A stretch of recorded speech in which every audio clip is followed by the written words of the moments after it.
Good evening, all. It's after 6 o'clock, the time for which our meeting is scheduled. The order of the meeting agenda is called to order, which we're starting to do right now. Approval of minutes for 11/15/23, Superintendent's report, the Assistant Superintendent, Director of Finance and Operations report, School Committee member reports, citizens' requests, nature classroom summary, public budget hearing, capital planning update, and an executive session at the end of the meeting, after which we will adjourn. So with that, all those who can, please stand and pledge of allegiance. Pledge allegiance to the flag of the United States of America and to the republic for which it stands, under God, indivisible, with liberty and justice for all.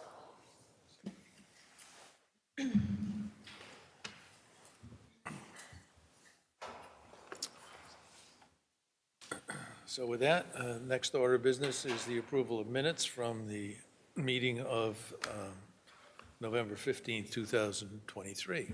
Is there a motion? I'd like to move to approve the minutes from November 15th. Is there a second? I second. Any discussion? Seeing no discussion, all those in favor? Aye. 5-0-0. Thank you. Next order of business is the superintendent's report. I feel like I'm a little island over here at my table. I feel like I have to keep explaining that Anita's usually here. So thank you. It's good to see all of you. My report in terms of updates across district, very short tonight because most of the week we had families traveling and we had Thanksgiving weekend for many people. And so it was uneventful in terms of school happenings. It was quiet. It's been a good reopening this week. Things have been moving smoothly. Daniel and I have been able to visit several schools, and the routine of kind of coming and going from post-vacation, it feels like the rhythm of the school year is in a good place when we kind of like get right back to it and things are happening.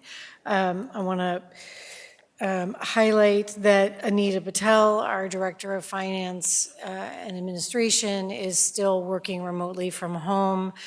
She is listening and texting responses to questions and things as we cover budget discussions tonight, and as you move towards the preparation of a final budget, when we move towards your vote on the 13th, I'm hopeful that Anita will be able to be in attendance. So she is moving closer to recovery, but really isn't mobile enough yet with her leg to be at meetings. So she virtually says hello, and will be doing what she can to support us tonight. But certainly her role from a distance is going to be to take questions and to write down content information that you ask and share about tonight so that we can fold that into preparations for the final document that you would see on the 13th. So we wish her well from afar and look forward to having her back with us. I think that's it for my report tonight. We'll keep it short. We have a lot to cover, and I want to make sure we give ample time to the budget. So I will turn it back to you. Daniel? Good evening. Just one update about the tiered focus monitoring process. We've been involved with the Department of Education now for several months of preparation for to do their site visit, which they did today, and there were 3 members from the Department of Education who came out to basically tour the schools. It's kind of there's many months leading up to the visit where we provide them with documentation on a variety of issues having to do with civil rights, special needs, our policies and procedures with suspension and bullying and other discipline issues. They review handbooks. They review our floor plans of our schools. I interviewed with the lead person from the Department of Education yesterday before he came today. He said our documents were in extraordinarily good shape, and that he said we were very well prepared for the visit. He said the there were parent surveys that were done. He gave me some preliminary findings. Basically, special needs parents were surveyed, and 700 of them received surveys. He said over 90% of the parents were giving us very high marks, saying they were very satisfied with the services that their kids were getting. So we will get a exit kind of interview next week. Superintendent Bach, myself, and Sherry Stevens will meet with the team and get their impressions from the site visit. That's the only update I have. Thank you, Daniel. Amber, do you want to speak to anything associated with what Anita might have said or want to say? We've been in all things budget. We've done nothing but crunch numbers, so you're going to hear all of our conversation when we start moving into the budget discussion. So I'll wait, but she has been incredibly productive, given that she's kind of still in a limited capacity. So we've done nothing but budget. So. Very good. With that, school committee reports. Hal?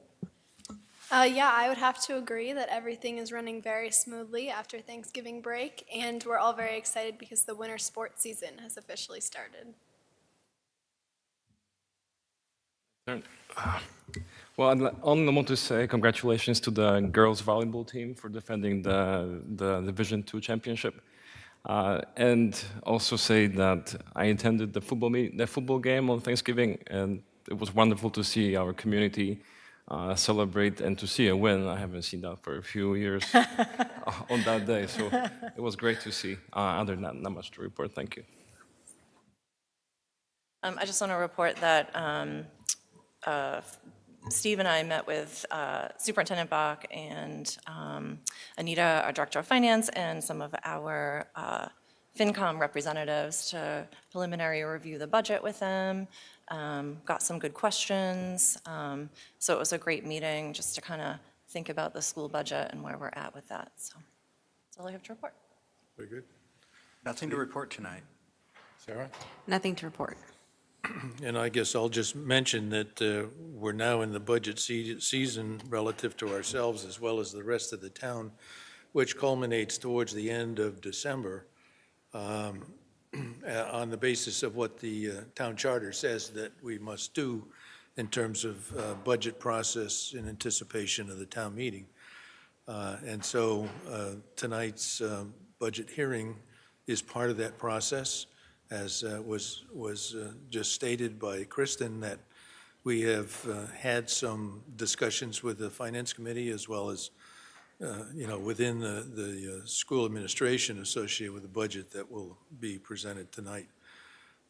So with that, our next item on the agenda is citizens' requests.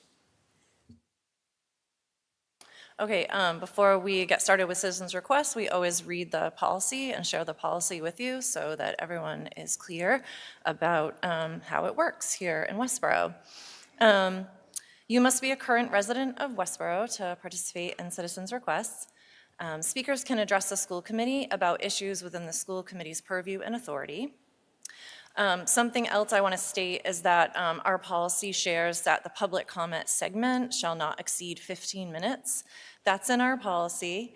Oftentimes we are more than generous about that 15 minutes because we are genuinely curious about what citizens have to say. So we are just going to have to keep an eye on the time here. We do have a hard out at 7 p.m. for a budget hearing that is posted by law that we have to enter into. Each speaker is allowed up to 3 minutes to speak to the school committee. Written comments longer than 3 minutes may be presented to the presiding chair before or after the meeting. You're welcome to hand the chair additional comments in writing now or send them via email, and the chair will share them with the other school committee members. All speakers are encouraged to present their remarks in a respectful manner. Public comment by residents at this meeting is not a discussion, debate, or dialogue between individuals and the school committee. It's an individual's opportunity to express an opinion on issues within the school committee's authority, and our role is to listen carefully to what you have to share with us. Clapping, cheering, calling out, or any other noise during or following a speaker is not allowed. At the close of citizens' requests, school administrators may address what was shared by the speakers if they wish to do so. An additional individual follow-up with a speaker may take place in the days and weeks following a school committee meeting. When you come forward, we just ask that you speak directly into the microphone so that everyone in the room and then people at home can hear you. And we do ask that you state your full name and your street address for the record. Chair Durrett, would you like to organize our speakers? Yes, our normal policy is to go from left to right and from front to back. At this point, I'd like to see who would like to speak before the school committee. And seeing a number of people who have spoken in the past, I'll start at the left over here with you, please.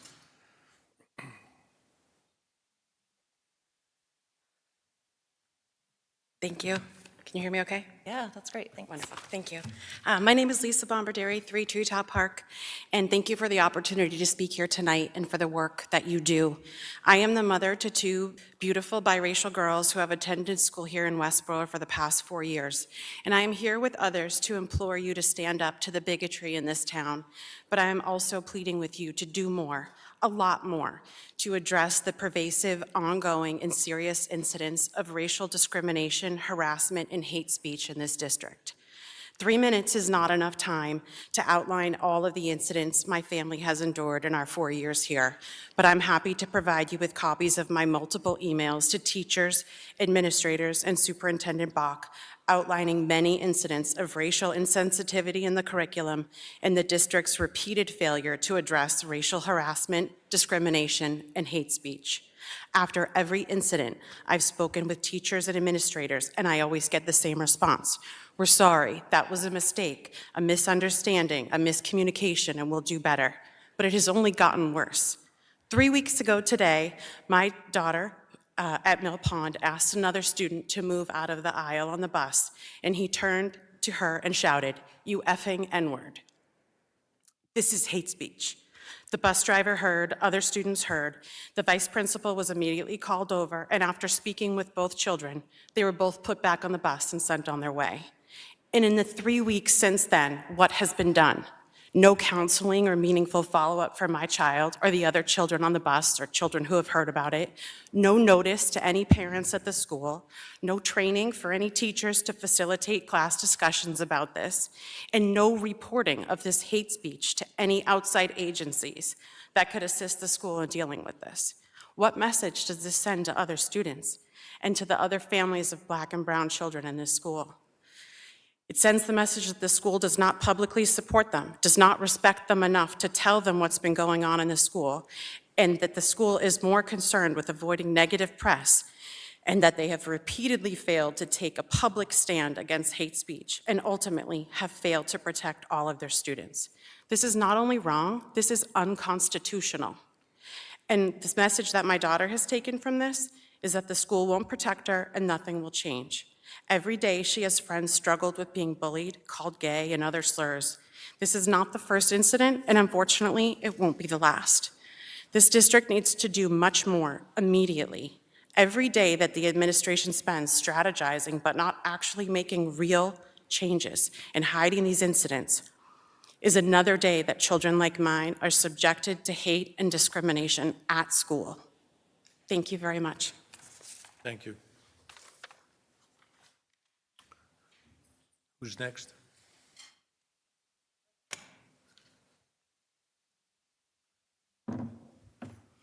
Good evening. My name is Alla Baranovsky of 27 Old Coach Road.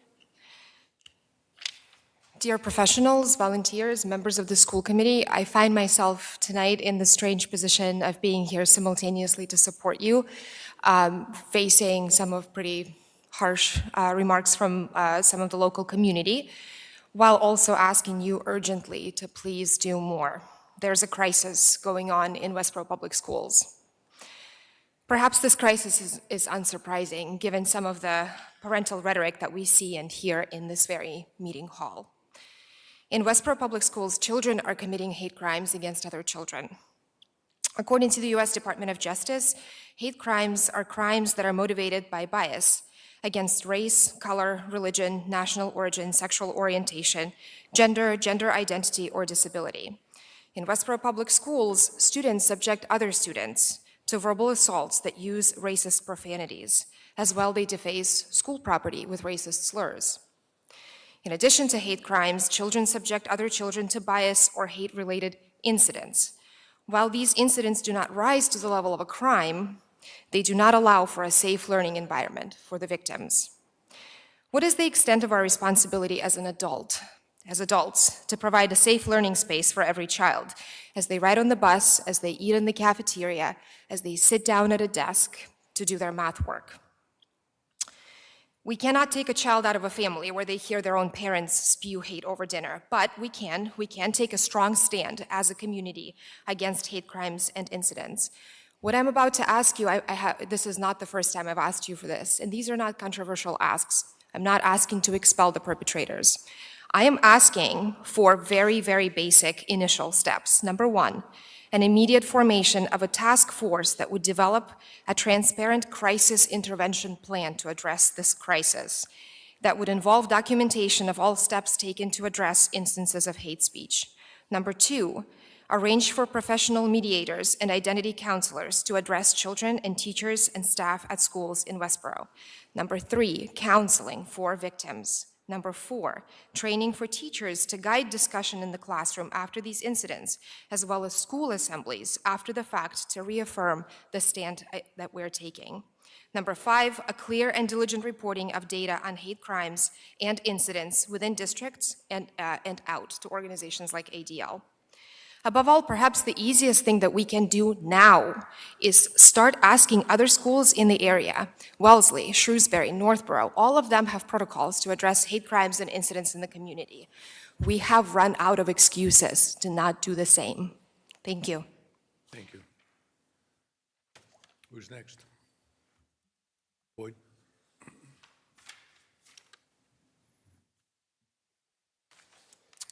Boyd Conklin, 8 Water Street. Hello, groomers.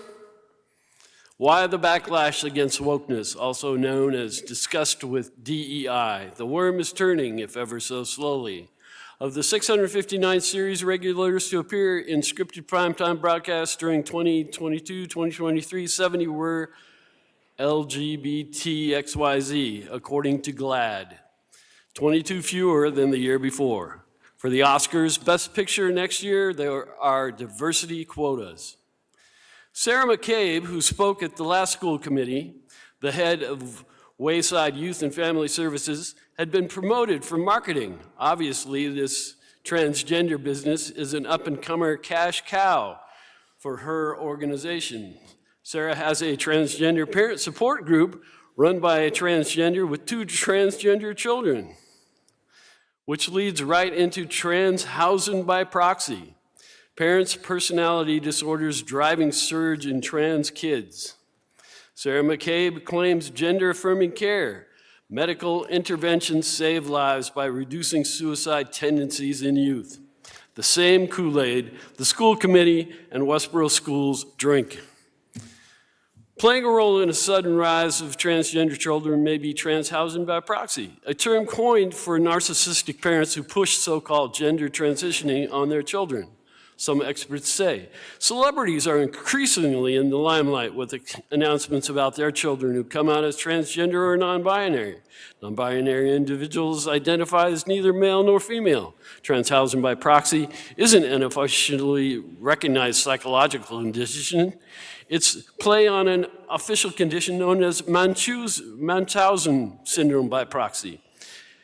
And that's a mental illness that also sometimes called medical child abuse or factitious disorder imposed on others. It's exhibited mostly by women seeking attention by exaggerating or making up illnesses of children or others in their care. Trans housing by proxy has very real effects on society. They point to headlines like the one on Pride.com in May, which gushes 15 celebs who are out and proud and their trans and non-binary kids. The article praises such stars as Cher, Sade, Jennifer Lopez, and Charlize Theron for supporting their children who reject their biological sex.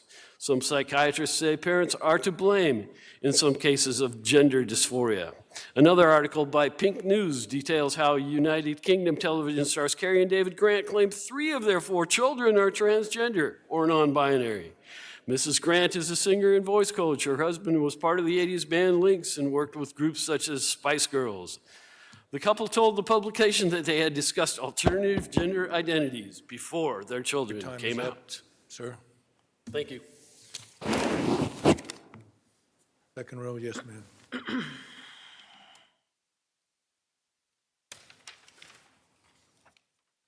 Good evening. My name is Janelle Kosminski. I go by Joni. I'm at 71 South Street. I'm the parent of a 6th grader at Mill Pond, and I have been watching with abject horror as this forum has become a staging ground for othering children and their families, disparaging educators, and promulgating very thinly veiled and sometimes quite blatant racism, xenophobia, homophobia, and the list goes on. Often it's under the guise of what's age appropriate. For example, what our children will make of the sight of a pride flag from adults who seem to take no issue with the fact that every day in school, their children actively pledge allegiance to the United States, to the flag of the United States of America. If, like me, some of your foreparents died for the red, white, and blue, you know that that flag, which has become a symbol of sacrifice up to and including the ultimate sacrifice, carries with it some heavy associations well beyond many children's capacity to understand them, and yet most children manage just fine. I wish we'd give our kids a little more credit, but I digress. I am deeply concerned about the safety of our children in this undercurrent of ignorance and hostility that extends to our classroom. It is bad enough that we have white children hurtling the N-word at kids of color. It is bad enough that children with disabilities are getting name-called the R-word or actively mocked in the hallways. With their permission, I'll tell you that it is bad enough that my child, who identifies as queer, hears gay as a pejorative multiple times a week and largely keeps the fact of their Judaism under wraps because they've had one too many experiences of anti-Semitism. What's far worse is that these concerns, which they've broached directly, have been occasionally met with a sometimes lackluster or outright dismissive response from adults whose job it is to keep them safe and help them thrive in school. Looking the other way, I don't mind them, they have a lot going on at home. Just mind your business when a child steps into the role of an ally. And this has caused my child, among other children you've heard about some tonight, to lose confidence in the ability of those same adults to keep them safe from actual threats to their well-being. Threats so much bigger, and as any modicum of observation or news broadcast will tell you, deadlier than the books in their school library or whatever flags people are flying that day, which is all to say we have actual work to do. I'd like to reiterate the call for a mechanism to accurately track student, parent, and teacher-reported incidents of hate speech and bullying, particularly bullying on the basis of a protected class, alongside a record of schools' response to each incident, and to make this information readily available to parents from the district's website. This can be done in a way that respects the privacy of all parties involved and shouldn't require a heavy lift or a significant investment. It could be a spreadsheet. It would be a way to keep parents informed, to hold all of us accountable for our roles in reporting and or responding to incidents such as these, and a means for identifying opportunities and tracking progress. Thank you all for your consideration. Thank you. Any second row? Ma'am?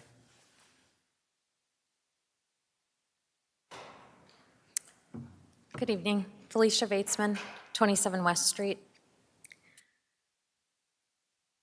I wanted to take a moment to thank you all because I think you're doing the community and the children of Westborough great things, and I'd like to start by pointing out a few key statistics. As you probably know, Westborough High School has been ranked number 33 out of all 405 high schools in the state and out of 797 nationally. Gibbons Middle School has been ranked number 12 in the state out of 501 middle schools. Armstrong Elementary, where my children attend, has been ranked number 38 in the state out of 1,098 elementary schools. I think that says a lot, and I think you're all doing a great job. These are awesome statistics, and I'm very proud to have my children enrolled in such an excellent school system. I also love the diversity and inclusion our community has and supports. My kids come home from school having learned about so many different cultures and religions and have many friends of all faiths. Part of diversity and inclusion also means pride in the LGBTQ+ community. Pride flags symbolize more than colors. They represent a commitment to recognizing and embracing the diversity within our community. Just as we proudly display symbols of various cultures and beliefs, incorporating pride flags is an essential step towards creating an inclusive environment. It signals our dedication to supporting all students, fostering a sense of belonging and promoting an understanding among peers. Pride flags do not symbolize sex or sexualization. Just as the word marriage is not code for sex, neither is a pride flag. Having a beautiful rainbow flag outside of a school shouldn't force anyone to talk about sex. It should, however, stimulate conversations about acceptance, love, and how others might be different, and that we should treat those people just like everyone else. Perhaps if parents feel that seeing the pride flag outside of a school means they are forced to talk about sex to their children, or that sex is being taught in the schools as a result, they should look internally at themselves and figure out why they're equating a flag with sex. My immediate family has members of the LGBTQ community, and it's important to me that my children see pride flags around town. Then they know, see, and feel the acceptance and inclusion of our different family. I was looking today outside of Armstrong and I didn't see a pride flag, and I would love to see one there as well. Thank you for all you do. Thank you. Second row.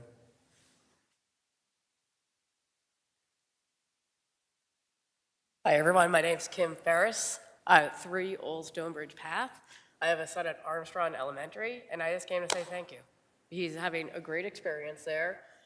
We love the administration. We love their principal. He's had 2 great teachers. He's learned a ton.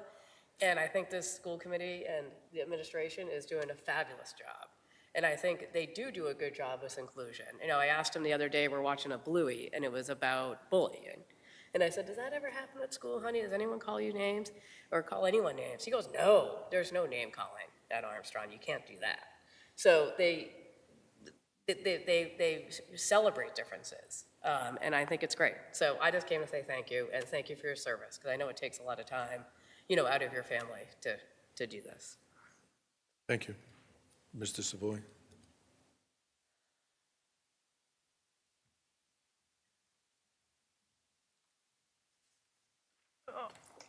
Wilfred Savoy, 41 Chestnut Street. I was looking for the proposed budget that would be discussed at the public hearing this evening. And I went to the website, went to the agenda, and there was an attachment to it that was titled the budget presentation of the superintendent, the 4th budget presentation of the superintendent. I did not find any budget proposal per se. I spoke to, I think it was Linda in the superintendent's office, and there was no other agenda or budget proposal, I should say, in there. Now, according to Mass General Law, Chapter 71, Section 38N, that the school committee is responsible for first proposing its annual budget and posting that open hearing for 7 days prior. Now, I assume that the school committee did that. But it's also responsible for having at least one copy of the proposed budget at least 48 hours before the open hearing so that the public can have an opportunity to look at the budget. My point is that a superintendent's presentation is not the budget proposal. And so I don't believe that the school committee has complied with the public law hearing with regard to the budget. There's a copy of the proposal there on the end of the table, if you'd like. Let's see, who's next? Ma'am?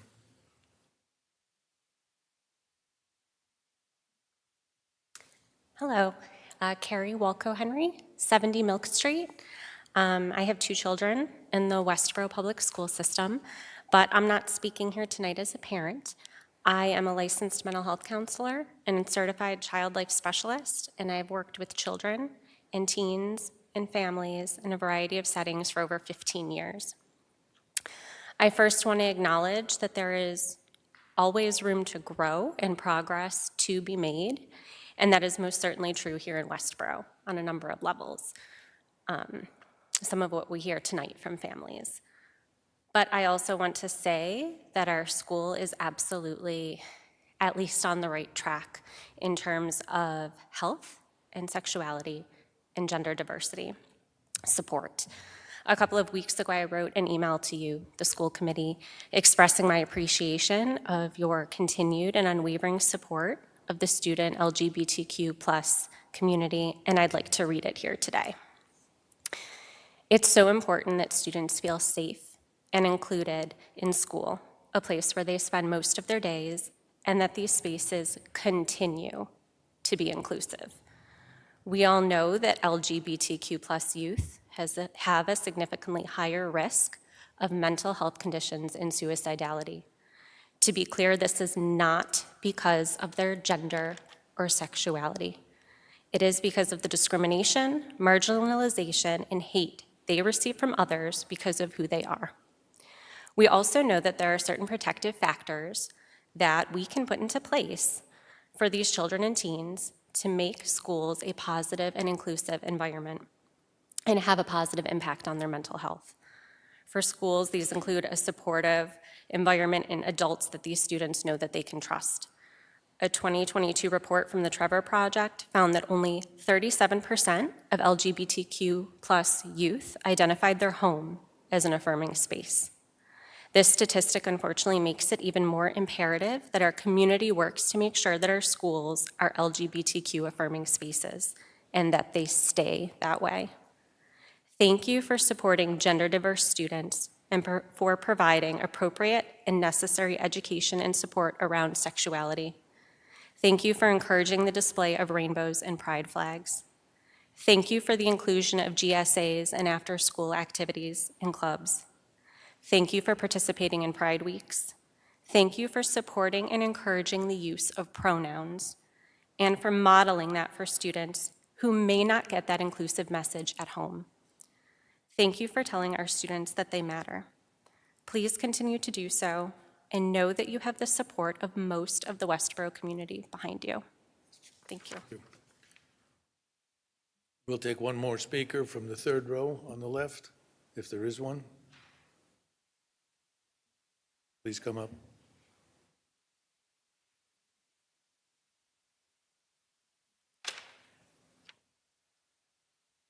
Okay. So I guess before I speak, I'm going to recognize right away that my opinion is going to be different than many of the people here today, and I hope that they're accepting that there are other opinions out there and that there are other families that maybe feel like there just should be some separation between school lessons at home lessons. Just some separation. Okay. Beth Serber, 1 Denny Street. On September 19th, 2023, Massachusetts updated their health education guidelines for the first time since 1999. I'd like to have confirmation that the Westborough school system has adopted the new framework. As a parent with children in grades 10, 8, and 5, each would have exposure to variations of the curriculum outlined in this framework. I have read through the 54-page document outlining learning objectives. Due to time restrictions, I'll limit my focus to the standards for grade 3 through 5. I would like to understand the specificity of the lesson plans which focus on the outcomes of the following learning objectives. These standards are for grade 3 through 5, and I've pulled out just a couple points here. Healthy relationships, 3 through 5. Describe the differences between assigned sex at birth and gender identity, and explain how one's outward appearance and behavior does not define one's gender identity or sexual orientation. Number 10, describe a range of ways people may express their gender and that some people's gender identity, how they think about themselves, matches others' expectations about what their bodies look like on the outside and others do not. Number 11, Describe ways that stereotypes, perceived stereotypes, prejudice, discrimination, inequality, and injustice can impact relationships and demonstrate strategies to address these factors. Under sexual education for the same grade or age group, explain how gender identity and sexual orientation can vary in each individual. Based on the objectives above, I would suggest that by adopting the new curriculum, the administration is straying from lessons on reproduction and inserting the national and state administration's political views into elementary education. Topics focused on gender identity are unrelated to the foundations of reproduction and reproductive health. Parents who support those positions are fully capable of providing that level of instruction at home. My position is that those objectives are tied to parental responsibilities and do not belong in a state-funded curriculum. I would advocate that the administration relooks its position on the adoption of the new framework. Additionally, any parents at home that may be listening that find themselves to be part of what is considered to be the minority, you can opt out of sexual education. You can educate your child at home if you feel more comfortable about these topics being spoken to from parental figures and not non-parental adults to your child. That's what I would say. Thank you. Thank you. Any comments from the administration? Well, on the last point, I do want to comment, we haven't adopted the standards. They were just released. We're reviewing them. And so it's, you know, I don't disagree that there are some, you know, parts of the standards that we are not comfortable with in terms of age appropriateness. And so we're in review, and we'll tell you more later after we've had time to review them. Thank you.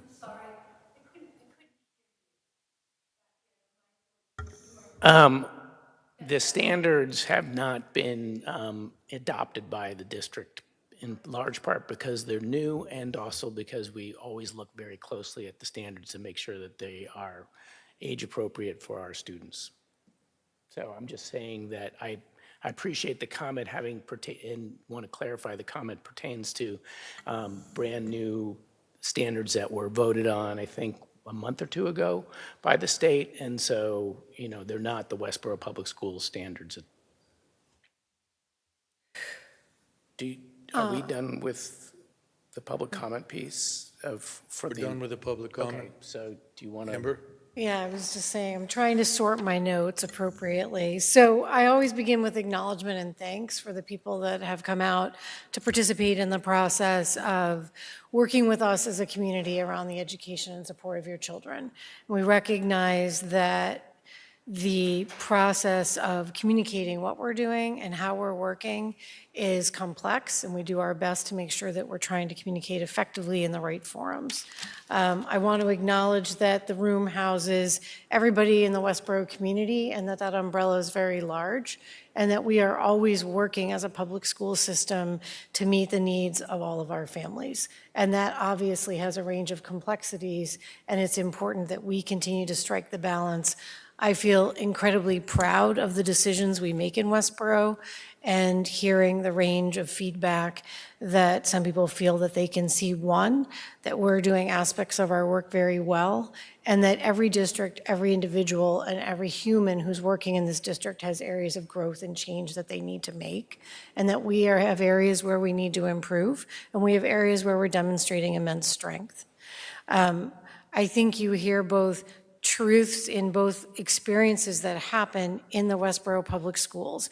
And I want to be clear that while I acknowledge that people feel we aren't transparent enough about how we act on those things, I don't believe that we deny that they happen, and I don't believe that we try to sidestep them. Active racist comments are made and behaviors are exhibited in the schools. That is the life of schooling thousands of children housed together who come from the umbrella of comments we've just absorbed. We are the microcosm of the world, where the world comes together and lives oftentimes with immense comfort, love, and care and support of each other as students live and work in our district every day at a level of which I find immense joy, and also the challenges that are shared before you. At any given moment in the day in these schools, there are wonderful experiences happening, and there are inappropriate comments made and experiences that are horrible for any child to experience. What we know and we acknowledge is that we're all working to share a common purpose on what is the best way to respond to those.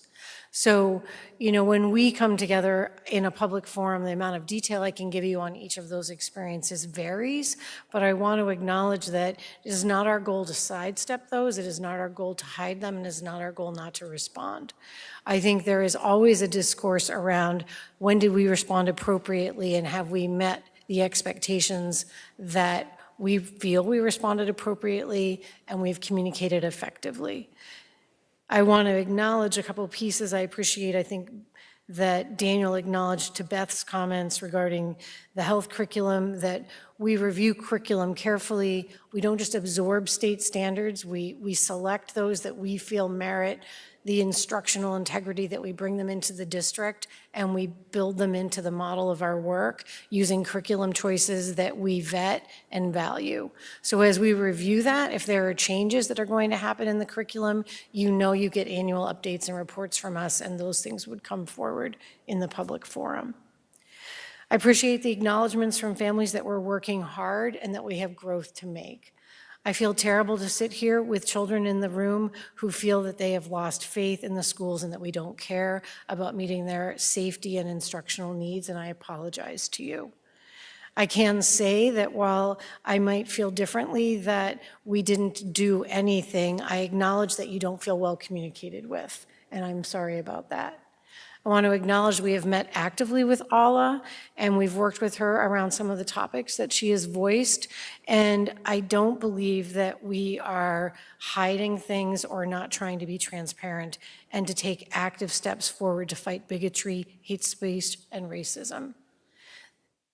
I think that it's important to acknowledge that we are working, and I think we had a working discussion with Ala several weeks ago around ideas, and they centered on transparency.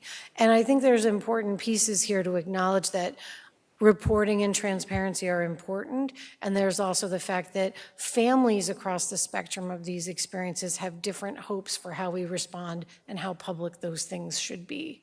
We also are working with minors, and we have to continue to move forward with all families living under the umbrella of the schools. And so sometimes our choices are different than people would want us to make, and I acknowledge that, and those are hard feelings that I have to carry when I think that it leaves people unsatisfied. I think that with regard to discipline, I want to be clear on public record that when an incident happens, we do have discipline procedures that we put in place, and there was discipline put in place for the bus incident. Students were removed for 2 weeks, and we separated a different bus route for those students that had made the comments. So I want to be clear that we removed the student from the bus who made the racist comment. I acknowledge that the timeliness and that the student went back onto the bus because the assistant principal, I don't think, was clear about the content of what was said in that moment, and he feels terribly about it, and I believe has apologized and acknowledged that error. And that we then responded very clearly with multiple meetings with both families, with the person who was the perpetrator of the racist comment, and those students who are also young children have been clearly disciplined and were then actively moved to a different bus route. So I'm going to be on record as saying, to represent the public schools, that we do respond with clarity. Short of telling them to move out of town, I need to publicly educate their children. And I am working to do that respectfully, and to educate them forward that racist comments shouldn't live in our world. And I want to leave that child whole enough to become an adult who isn't a racist adult. So our objectives are the same, our process is sometimes different. And I want to acknowledge with strength on public record that we spend hours and hours attending to these things. And they happen across all 6 schools in this district on any given day because the families who live in this community are very diverse. and is the public education's job to school children forward to be well-educated and well-rounded adults. And that's a long process that we spend generally 13 years cultivating with a family. And it's my hope by the time they graduate from the district that they are carrying respectful behavior as part of who they are. So I acknowledge our failures, and I acknowledge my sense of deep-seated kind of sadness when I feel that children are unhappy. And I want to acknowledge that and say that that leaves me sad, but I also have multiple children at any given time that we need to respond to and leave all of them feeling whole. So I want to acknowledge that our meeting with Olive was very productive and that we acknowledged that we wanted more clarity in our process. We felt we had many, many good steps in place. We acknowledged a commitment to reporting, and I want to be on record as saying that. And I think Olive left the meeting knowing that we agreed on the same thing and that we were going to have a follow-up meeting to discuss the steps in our process. We have now had multiple meetings with our own leadership team. We have another one tomorrow. And I believe the protocol we're developing following some of the clarity requests around reporting and making sure that our students, our faculty, and our families know our process was a great insight that I acknowledge Olive brought to the table and we both felt needed to be improved.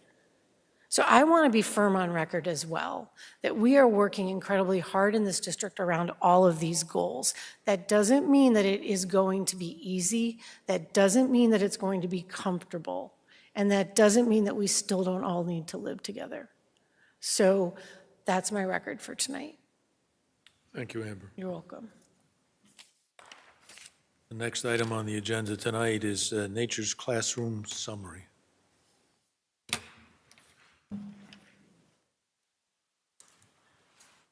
So we've invited Peter here tonight as a celebration of some really nice additions to the curriculum for Mill Pond students, where they learn many of the skills we've been talking about, how to be in very unstructured times together, where you need to be able to exercise the skills we're helping you learn through SEL.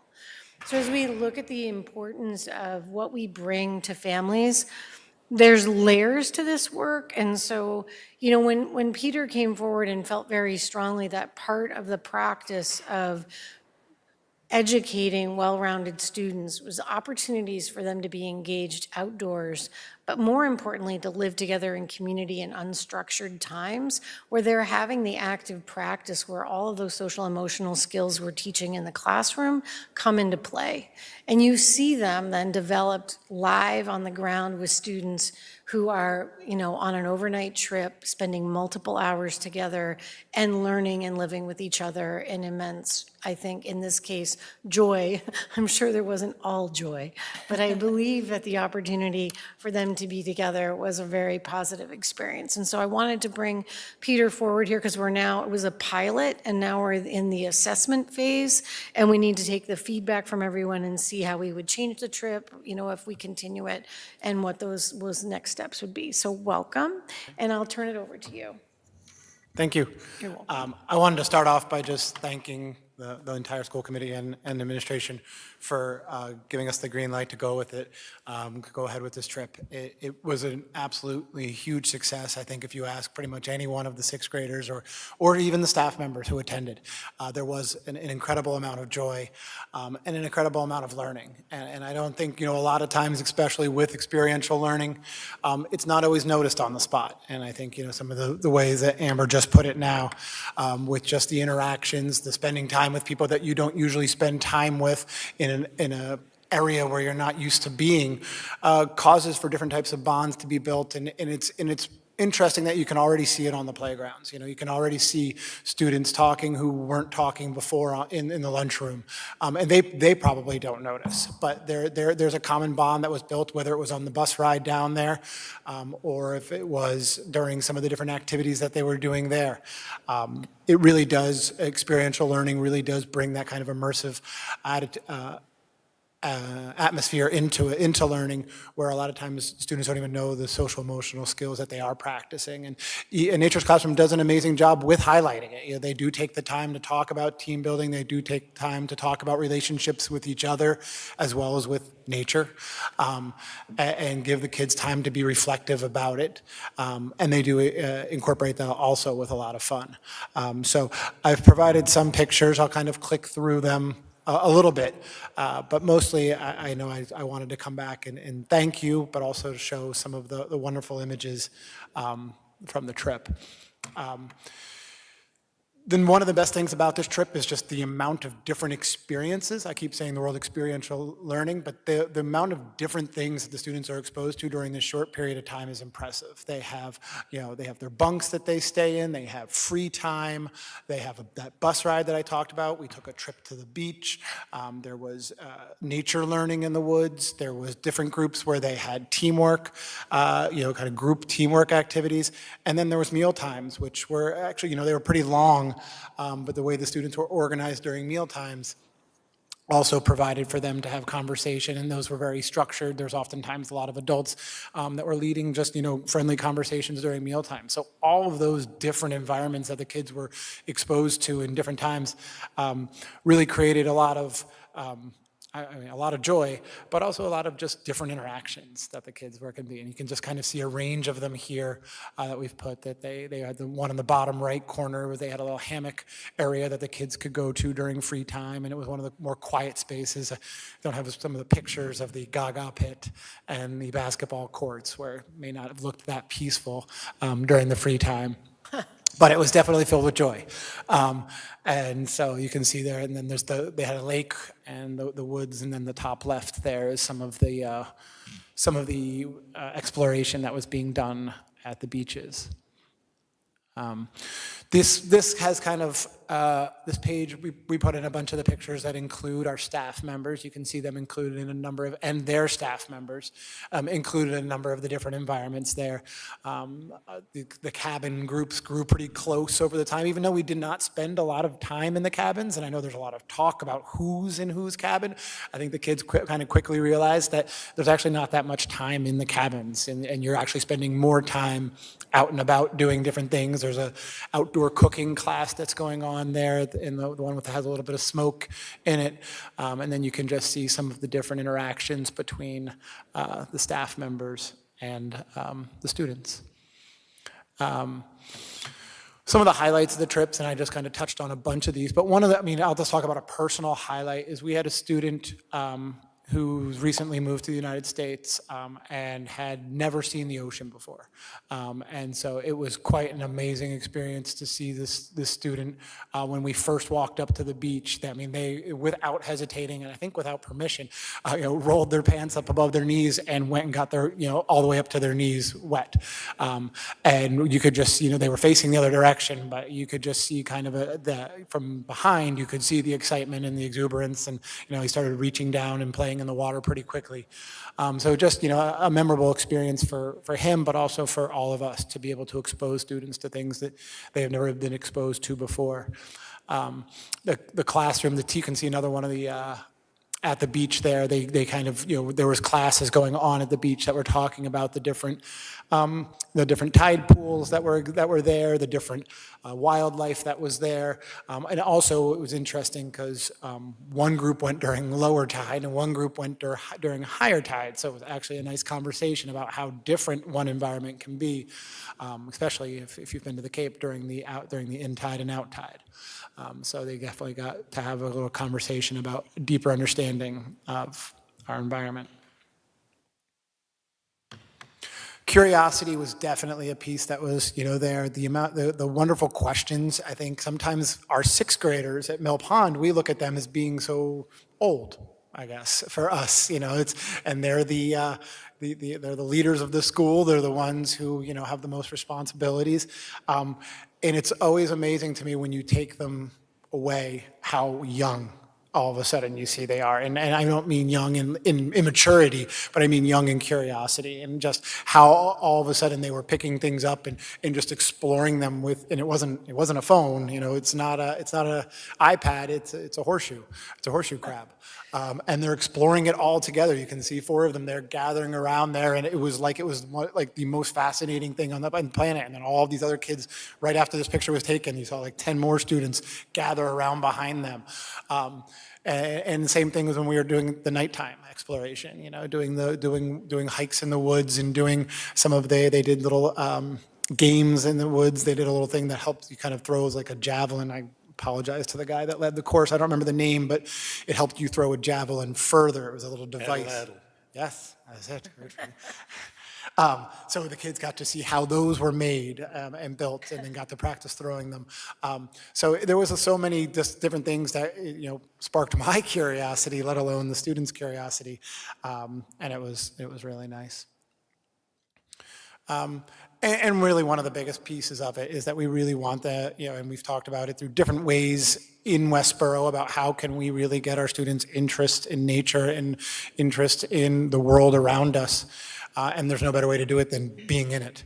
And you really started to see kids when they came back start to continue to ask questions and use some of the terminology that was being used there by some of the people. We talked a lot about food waste, and so that was a very common topic at each one of the meals. And so a lot of students continue to ask questions about that in our cafeteria. And it just really, you can see them kind of using that global citizenship a little bit more. So that's a nice piece of it. We do have a couple these are my words, but we do have a couple of testimonials from some of our students that we interviewed. Each one of them has a little bit of a theme. I'm not sure if we have time to listen to a couple of them, but some of them aren't the best quality, but I think it gives an idea. Can I click on those? Or You're testing my, I don't know about the AV hookup here. Let's see how it works. I don't know if it will.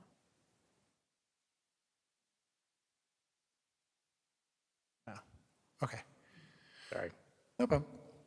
I can tell you a little bit about so I know that, the first one on the left was talking a lot about memorable relationships. I think I put his first because it was just kind of like a nice overview of the whole trip and very well put that it was, an overall very positive experience, which was good to see.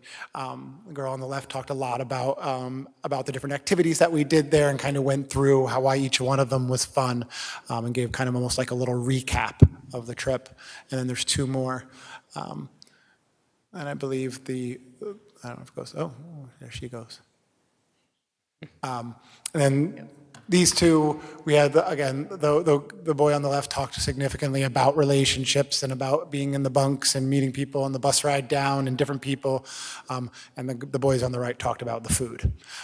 So I wanted a wide perspective of how good everything was. And the food there was very good and very well, got very rave reviews, so much so that now my kitchen staff is a little perturbed because they're getting lots of requests that were offered on Nature's Classroom that they do not offer. So there was a lot of that, but it was really great just to see that many different positive voices when we asked them, after we got back about their trip.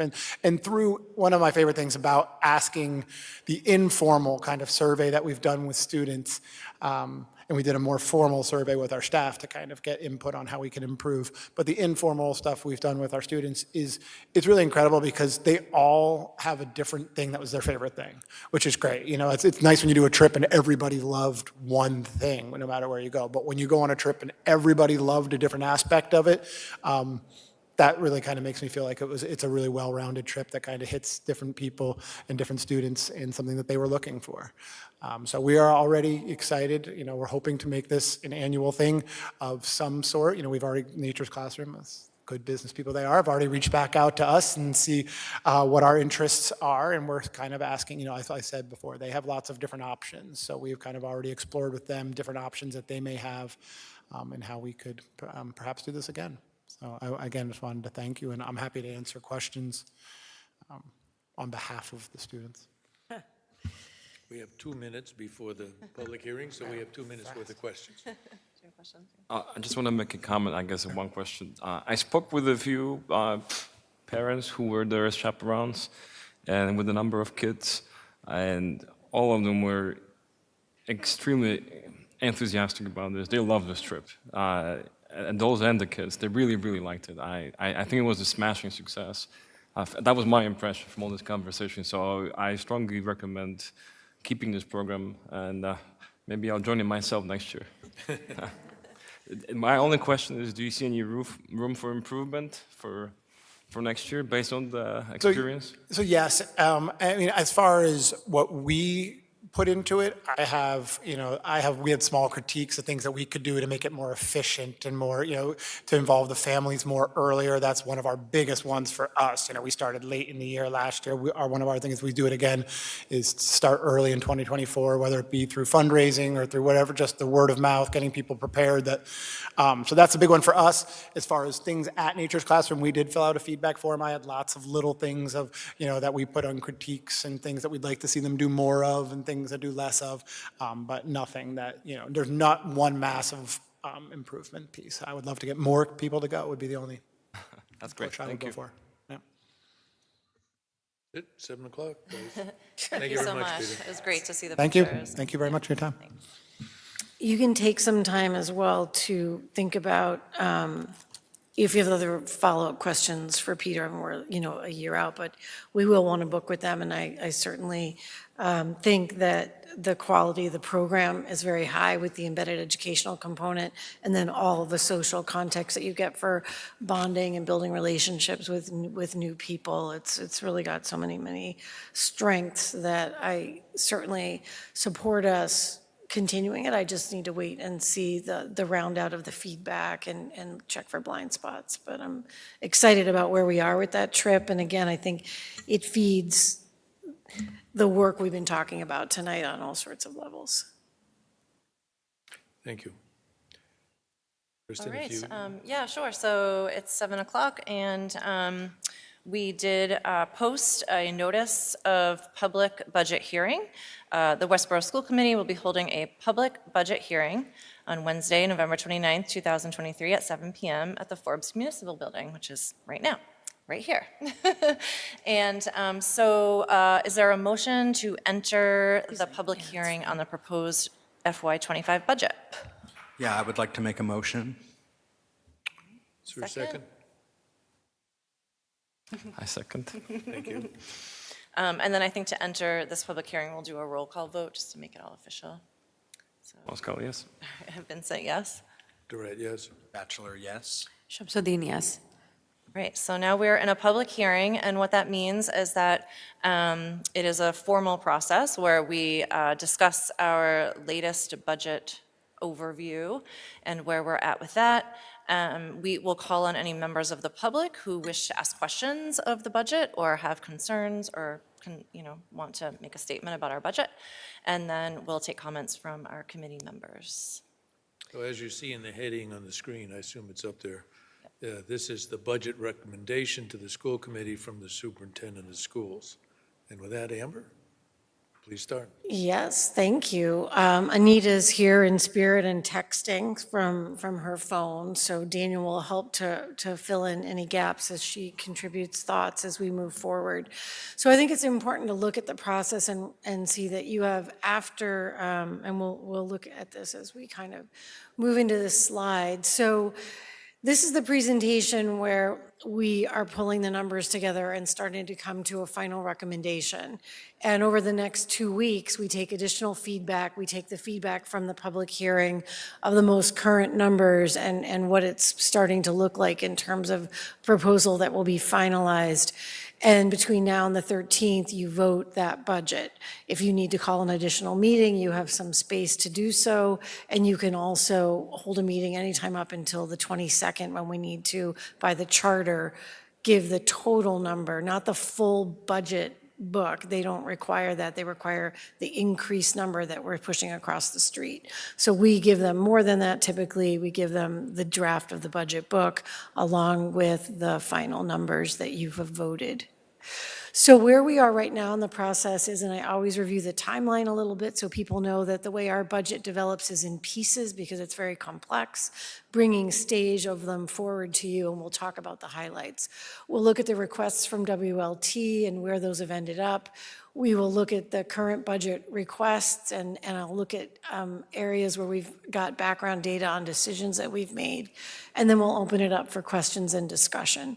So from there, the steps forward are that we take that feedback. We're also still culling through numbers, looking for cost-saving measures. You know, last year, between this initial discussion and the final vote you made, I think we had a $200,000 reduction in the overall budget. So we're always like working it forward. You have to remember, this is speed budgeting. You know, it's November 29th, and this budget is projecting a year in the future off of numbers that are just now beginning to, you know, come into play. So it's very complex, and I just think it's important as part of the public hearing that we articulate that so people see that we try to keep this at a highly transparent phase. You can see all the requests that have come in. You can see what we approved, what we didn't, what that does to the numbers, and all of that rolls forward into the final recommendation that you will vote. So you can see where we are in that process. We had a really nice working meeting earlier in the week with our FinCom representatives to look at the budget work up through stage of presentation 3, and they knew that we would then be meeting after tonight's presentation again to answer questions and to continue working with them around questions they have. We're always focused on the goal of maintaining educational excellence for the Westborough Public Schools and for this community, and we want to do so around all of the issues that include educating well-rounded children. We want to use respect and collaboration as the basis of all of this work, and we're always working with all of the groups and constituencies within the community to understand our process and to be aware of the decisions we're making and why. And then lastly, we are always working to be innovative and forward-thinking, to look to the future where we can push cost expenditures out, where we can use creative grant funding, where we can partner with the community, all of the things we can do to manage strategically to keep the budget competitive in terms of finances, to keep us competitive in terms of our community and our education, and how all of that needs to package together. I always highlight that it's interesting to go forward through the pictures of the artwork. So you have, there's kindergarten artwork, and there's high school artwork. So tonight I showcase a couple of pieces of high school artwork that's starting to come to, you know, completion. They've been posting things and sending me photos. That's a piece of high school art. So we're moving towards those final numbers. We're going to start with contracted services. We've refined those numbers forward, and I'll talk about the strategic decisions we tried to make to change those. So you remember, just to recap for you and people that might be watching tonight just because it's a public hearing, the recap of that information, which is we always start with contracted services. We do have fixed costs and contracts that are locked in. So we always want to start by doing those calculations, looking for any potential cost savings, negotiating where we can, and then locking in the contracts where those will be fixed costs. And we always start with those because those get completed more quickly, and then at the same time, that gives us time to be working on the salary numbers, which are the largest revolving kind of piece of the budget that you're working on trying to figure out what the roll forward looks like against all the contracts. So at this point, the contracted services that we've kind of brought before you in those fixed numbers, transportation, utilities, technologies, buildings and grounds contracts that we know, and maintenance needs, and then special education. We all know that the special education costs are both fixed and that oftentimes we have to provide services by law, and yet at the same time they're also fluid in that students come and go and their educational needs change. People come into the district with certain educational needs or leave the district. So you've got this kind of flexibility that happens, but the responsiveness needs to be fairly fixed, and we're always working to kind of budget in some protections for that. I also want to highlight as a bit of foreshadowing to the salary numbers that we'll look at that we had 6 union contracts that are new starting in FY24, so in this current year. The one admin unit, which is assistant principals, curriculum coordinators, and student service people, is due for review at the end of this year. We negotiated a one-year contract with them in order to move forward with a variety of contractual things we wanted to achieve, both with Unit A and with all of our leadership team. So they entered into a one-year organizational contract with us, and we will need to negotiate with them for 25. So there's a bit of an unknown there, but the impact of those costs, you'll see us talk about. And across all of the other units, I think it's important to note that all of those were finalized post-town meeting in terms of final numbers, signed contracts, and completion. And so the full implementation costs are kind of folded in across 2 years. Some this year where we carried some anticipated costs but didn't meet all of them that need to be built into 25. So it's almost like a two-stage implementation piece. And again, you'll see that when we look at some of the numbers, and I'll walk you through those. And that so the point being that FY24 is carrying some of those impact costs, but not all. And then complete roll-in for 25 is in the salary numbers that we'll look at. You remember those contracts need to be competitive. I need not remind all of you that education is a field under onslaught and pressure, and a lot of people are not entering the field. There is a hiring crisis across all avenues of retaining and growing and bringing new people into the field. It's creating very competitive contracts. It's creating a lot of staff movement within contracts. I can't say until 2 years ago that I ever had someone break contract mid-year and just walk away because they could go make more money elsewhere. But it's happening in our industry now, and that's more of an industry standard that existed in public work, not in private and not in municipal work. So it's a different industry than it was, and it's more competitive, and it's also short-staffed. So to keep our performance where it needs to be, we must remain as a community and as a district attractive to educators to make their career with us. Our contracts, we did really good work, that's expensive work, to make sure that we could remain competitive to our direct circle of competitors around us, targeting Hopkinton, Northborough, Southborough, Shrewsbury as those that are most close to the radius of anyone who wants to drive to us is willing to drive there, and they're all looking for the same people we are at all times. So we settled competitive contracts, but it was expensive. So let's look at the updated numbers since presentation 3 to presentation 4 and some of the changes and tweaks we made to those transportation utilities, curriculum, and technologies. So you remember when you looked at the transportation, every time I do these presentations, I kind of change them. This year is a little different. I kind of just used the old slides and updated them, which I thought might be more clear for you to tell you the story. So I don't know, I hope you at least feel like you're not looking at the same stuff if you've been on the committee for a while. So this year's presentation layout is a little different. So if you look at what we did before, we were carrying 5.25% increase on transportation to make sure that we had enough money for the cost of what's happening with busing. That was a $193,000 increase, and we specifically carried 10% in the out-of-district cost because those are just off the charts in terms of what's going on with costs for van transportation being 3, 4, 5 times more expensive than it had been. So the new people coming into the industry are just price gouging their way into the forum because they can, because we have to legally transport kids, and whoever we can find, we're basically paying what we have to pay. So, you know, she carried 10% in that number. So we went back into that number, we scrubbed it a bit, we looked at the percentages, you know, how much of a risk factor can we carry? I'm willing to reduce this, and we took it down some, and we're carrying 143. So we basically went back to the 3.34% kind of calculation, because I think we're going to sit on not paying for any services not delivered. We're just going to grind it out of the money that's there by simply not paying them for anything that runs late or anything that doesn't run, period. And that will give us the gap filler if we're low.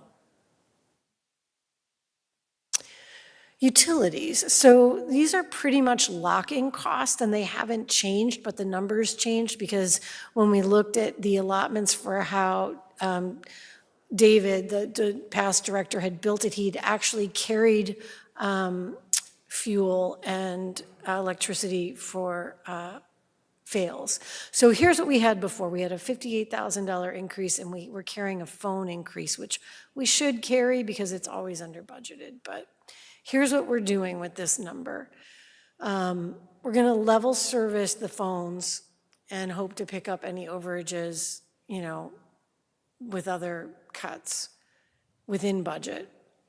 If you look at the original increase there, where it was going to be 58,000 more, we actually cut the fails costs, and they were carrying 72,000 for electricity and 27,000 and change for fuel. So we zeroed both of those out. You'll see these numbers again in a summary slide, so I'll repeat them just so you can get them in your head. Last time we were together, we looked at technology, and John had made a request for an 11.6% increase. He has a very strong case for the cost of web-based services, hardware, contracts, and the technology is the circulatory system of the district in terms of how we drive everything. We decreased it to 10 and change percent, so we're carrying 90,000 for him, and so he's working out those changes. And I can kind of give you a sense about what we did with this. This was the composite of his requests. So we basically reduced his request by almost 13,000. And the place where he's going to do that, in his general fund request there, everything in yellow is being carried forward within the 90,000 that we're giving him as an increase. The area where he's going to have to do some rotation is going to be in the replacement of keypads, iPads, SmartPad, and SmartBoard installation. So he'll shorten or he'll lengthen that window. If you look at the other needs he has, again, I basically give him the money he's going to get, and we leave the next best steps to him. He has to go in and move things around that make sense strategically to him. I think it's important to note, however, we left two big costs hanging out there. The new digital music art lab that needs to be updated, those have kind of done their life, and the CAD lab for all of the work we do in engineering and design, those need to be upgraded.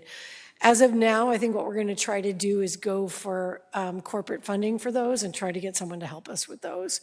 So, we certainly in the past established ourselves in those arenas where we were able to get some of that stuff up and going. Like the original digital lab was paid for by fundraising.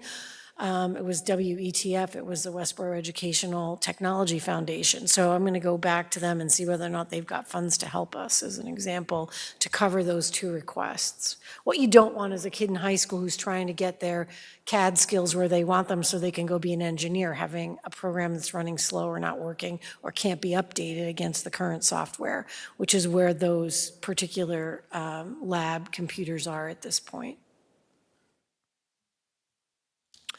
Curriculum and instruction. So Daniel had come in with a large request, reasonable, I just want to say before I don't give it to him, all of it. We cut him in half, and he's still arguing his point at the table, and I respect that immensely because that's his job.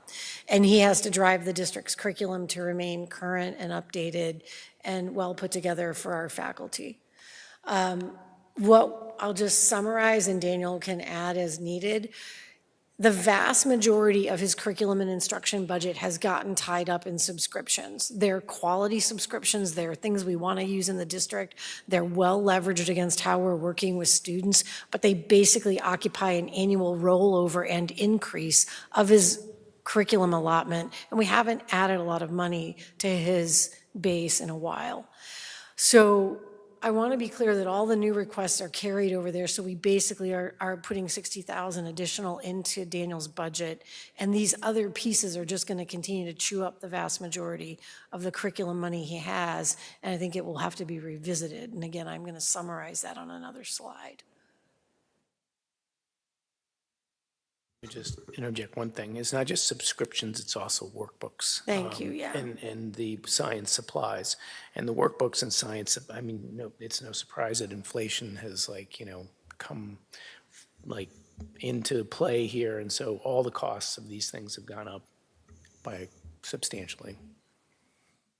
And they anchor really solid base curriculum pre-K to 6, in terms of the core, and provide the diversity of options and some data like benchmarking for kids to be able to track their literacy benchmarks and their math work. Like, it's stuff that's serving us well.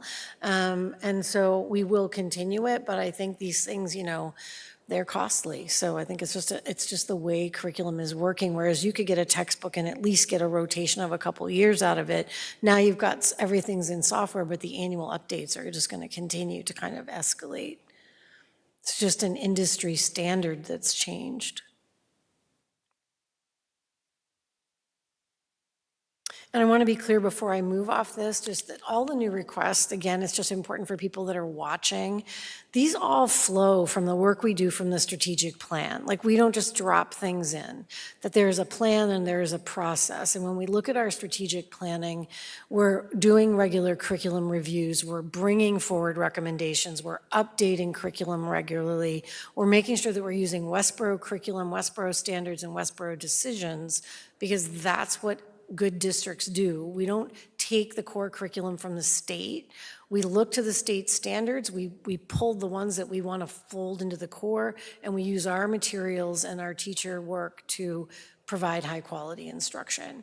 And I think it's important that we continue to talk about that, because benchmark numbers for high performing districts, it's a subtlety to understand what separates those districts. Like, there's smart kids everywhere, right? But it's in the heart of this in curriculum and instructional decisions that Daniel is continually making as the leader of that work, to bring in curriculum coordinators, to train them to work in the field, to work with department heads, and to continually update our curriculum with our choices and our materials so that we get high quality instruction.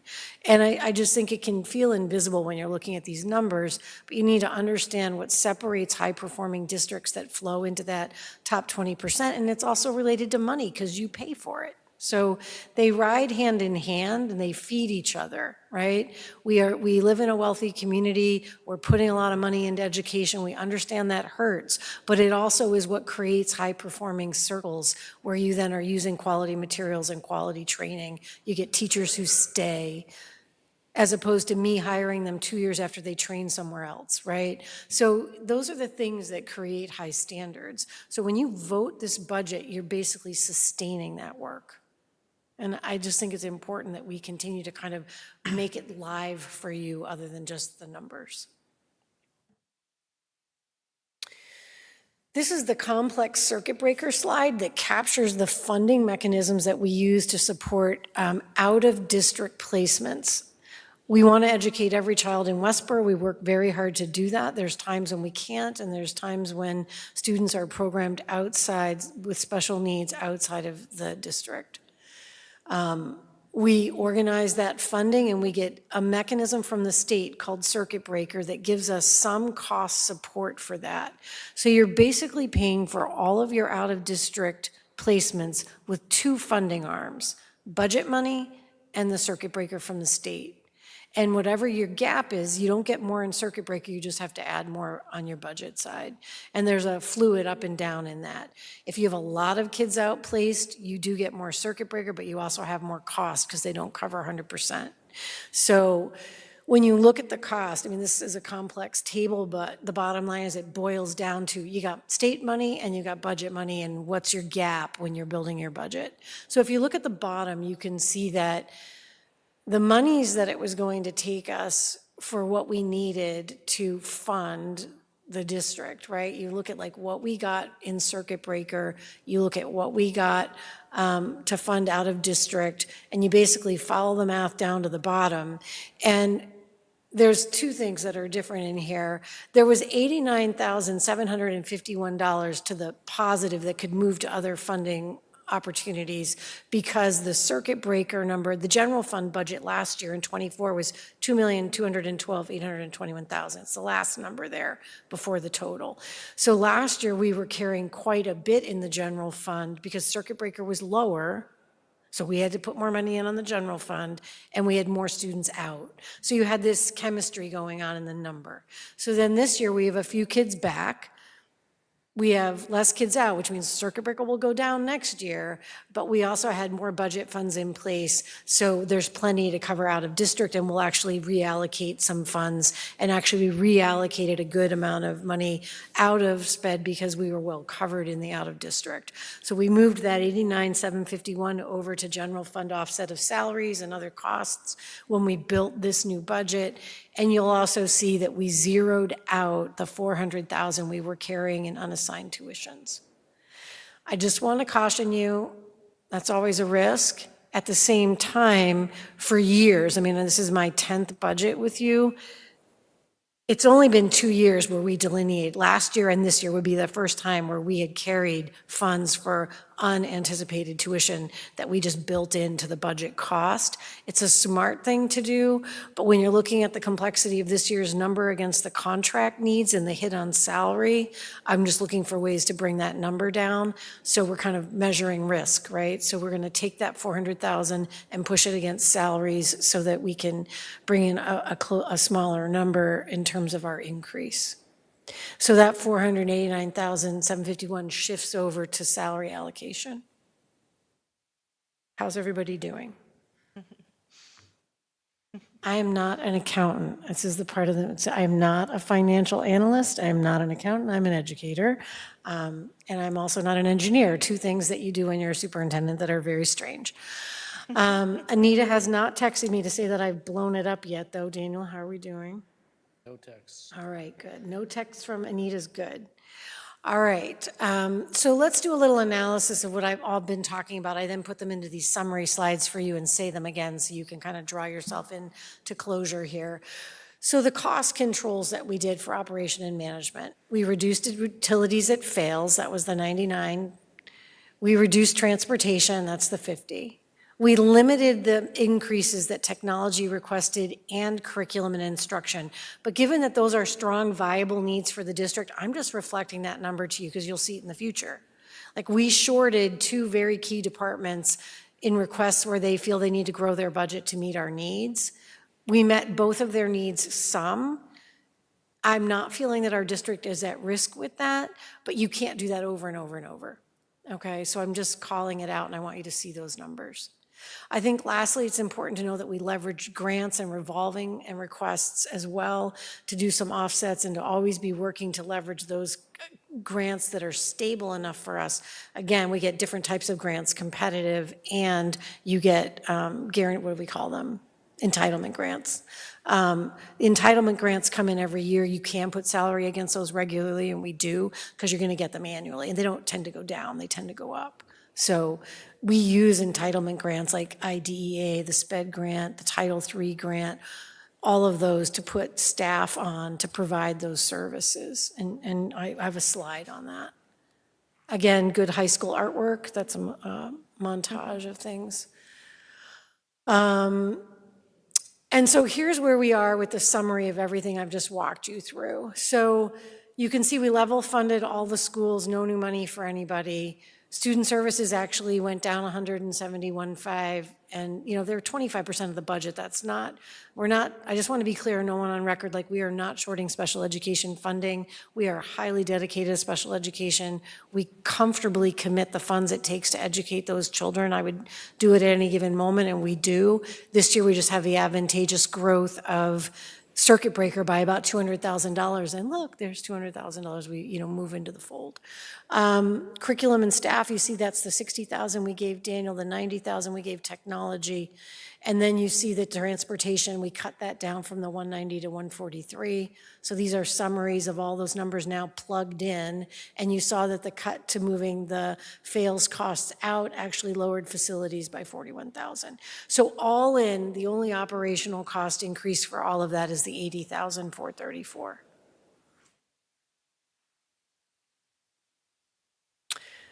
All right. This is a lot of me talking. If Anita was here, she would break it up, but you're stuck with me. So just Let's just go, go, go, right? So WLT requests. So then you also have everything that's requested annually. And one of the ways that you improved budgeting several years ago was you were like, Amber, don't make those decisions. We want to see everything that people ask for. And that's great. I'm happy to show them to you, and we do now. We put them into slides and we bring them forward. We've had as many as 3 slides of 75 requests for very expensive things. This year's budget, there was very, very few, and we saw all of those, and I'm going to talk about what decisions we made regarded to them as of now, and you can decide if we made the right decisions or not. This is your budget. This is your district. You believe strongly that we shorted something we shouldn't have, you can fold it back in. So here were all the building-based requests. And I'm holding on all of them. We are holding on all of them. It's not a me, but I'm the only one talking right now, so I'll say I. But the Westborough High School had requested a 1.0, which in the way they do class schedules there, it's like a 0.2, it's a 0.2, it's a section. So like when he's trying to schedule calculus or he's trying to schedule everything that fills and everybody wants in, they want 3 sections of something, 4 sections of something. They all want to take the anatomy level 5. So he's got to build a schedule, and sometimes one of our goals is that kids that are trying to build the profile they need to go to the high-performing schools and opportunities they want need to get the classes they want. So we do very well to make sure we're sectioning against what kids request. So he needs that 0.8 because his enrollment has gone up, and he'll start by moving it around. But if he can't, and he's trying to schedule and his numbers are up because the high school has grown, they're up around 1,200, he might need this 0.8, so I'm carrying it now, not a 1.8, not a 1.0, but I've carried a 0.8 in the budget. Unassigned, if he doesn't need it, we won't spend it.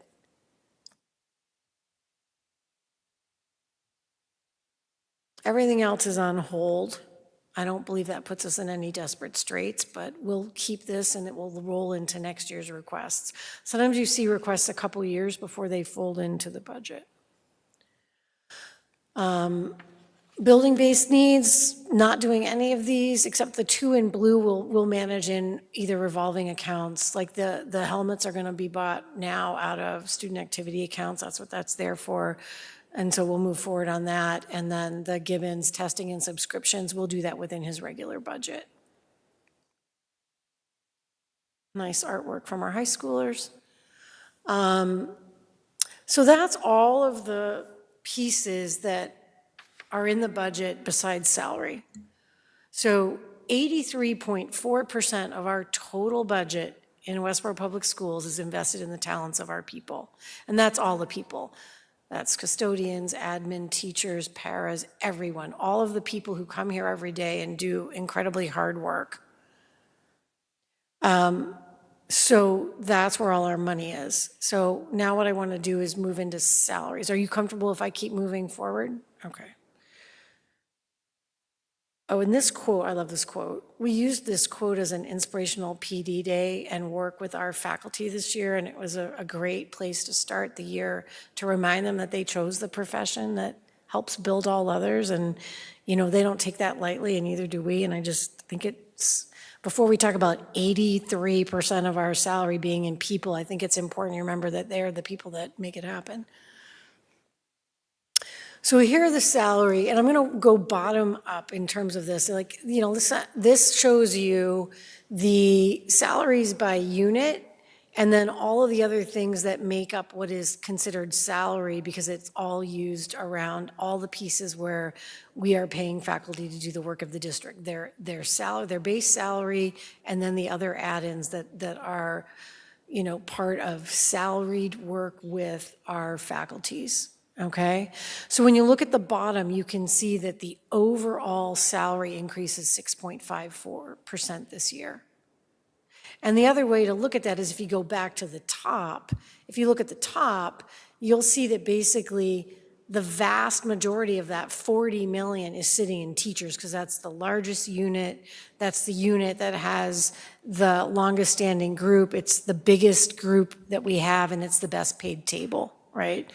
In terms of all the other units.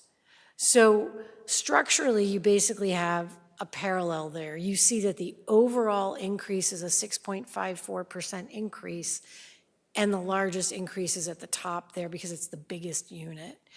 It grew at a rate when you consider that it's reasonable if we do the generalized math. If we just use estimates, you know that they're stepping through the table. If you're stepping through the table, each step is going to be that 3.8%, and then you have a 3% COLA. You just do the math.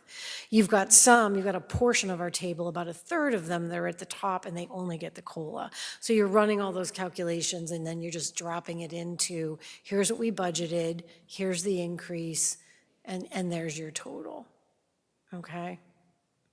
Now, I've got some additional slides on this, and I'd rather go forward and then we can come back as needed because I summarized some of the highlights where those numbers come from, and I think that's an important kind of analysis piece. So as we look at the analysis, I think we're going to come back to the contract discussion that I had when I foreshadowed it with you to say that we basically have 2 steps financially around implementation of this contract.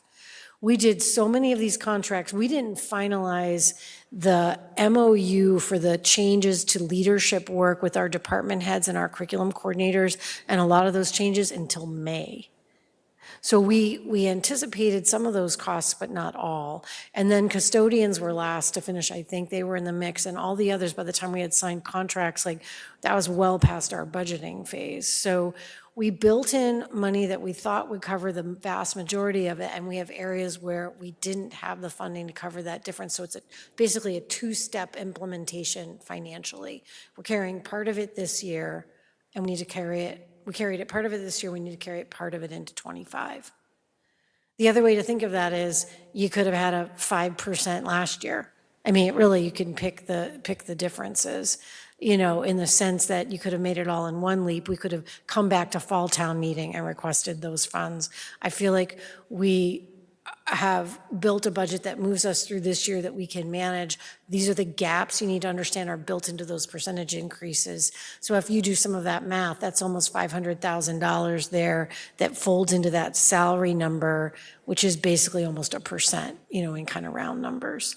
So it's just the numbers as you're thinking about them. It's just, you got to think about them in both big and small kind of pieces. So the custodian cost differential, so we had 153,000 in the hour differential. So custodians who work a second shift and head custodians get a pay differential.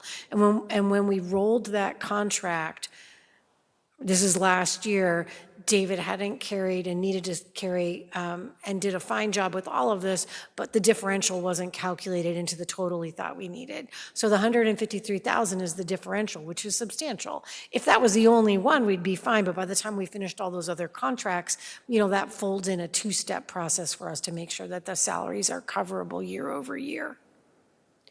And again, when you think about that cost, these aren't the big percentage numbers. I mean, the custodial unit is a small unit. You know, you're looking at under 2 million overall for all the work they do to drive the whole district.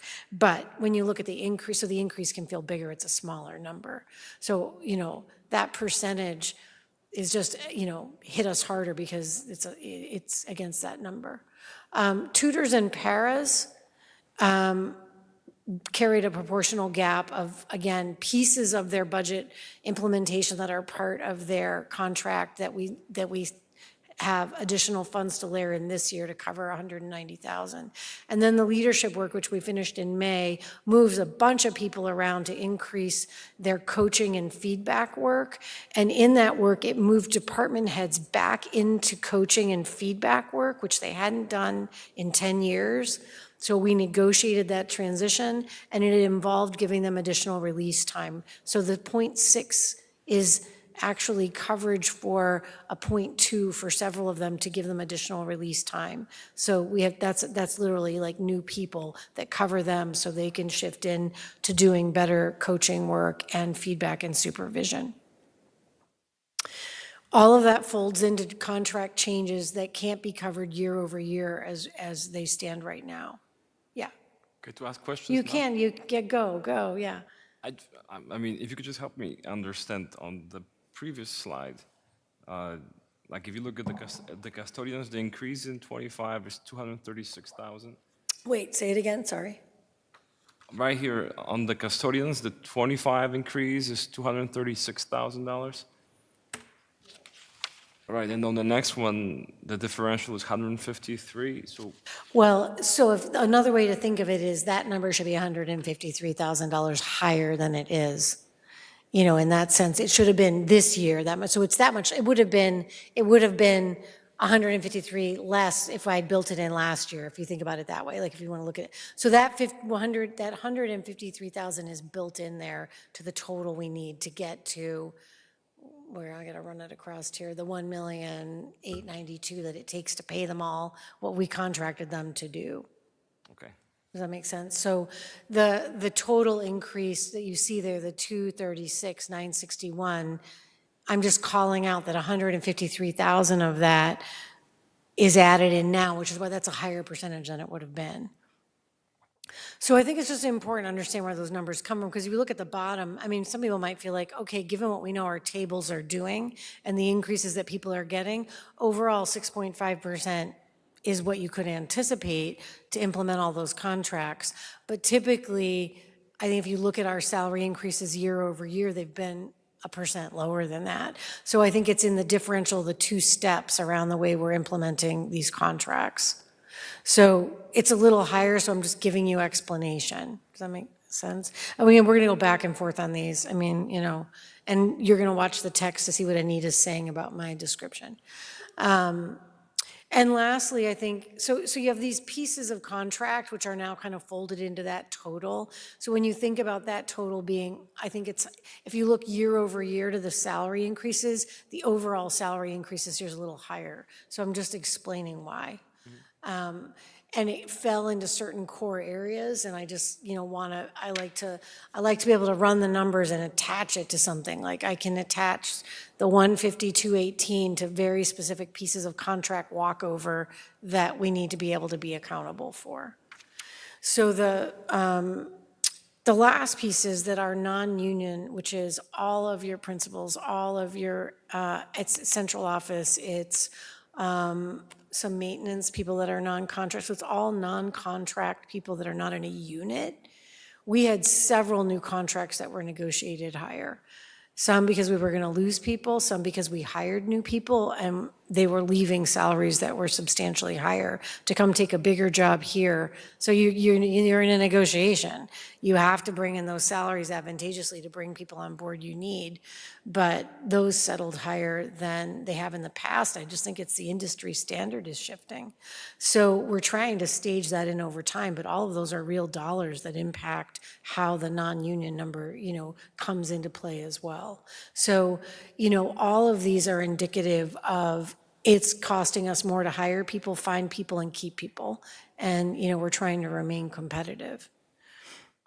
I think it gives us some stability as well, because I think the contracts you negotiated came out very, very well. And I think that there isn't any like ill-feeling residual stuff that's going to kick us at the next negotiation. And that happens in other years. I feel that we settled the contracts well. I feel like the negotiations were very partnership-centered around wanting to serve our faculties well while we also recognized the cost. So I think we're well set up now where our tables are looking competitively close in a way that works for us. But that money adds up, it definitely does. So some cost controls that we did in the way the numbers came in. Again, we reduced, so the ESSER grant ran for 2 years, and then there was a third year carryover. And then some people could keep it into a fourth year. They just tell you it all has to be expended by the end of this year. So we have a tutor position on that will end up tapping out at the end of the year, and we'll go down a tutor. So that they're not carried in budget. So that tutor position will be eliminated at the end of the year. So, you know, that'll be figured out. And then the one FTE tutor I have, I moved to a revolving account. So that's 2 that pushed out of the tutor unit, kind of lowering it a little bit in terms of overall impact for their contract implementation.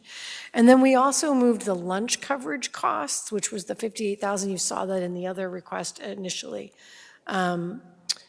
Although it looks like the electricity number, which can be confusing, but it's the same number. It was 58,185 was the lunch coverage cost. It's a bump that people get for basically giving up their own lunch and going down and covering lunches, basically. Or giving up their prep and taking a block and going down and covering lunches. It's like $18, but it adds up when you've got lunch happening 5 days a week across 6 buildings and different costs and things.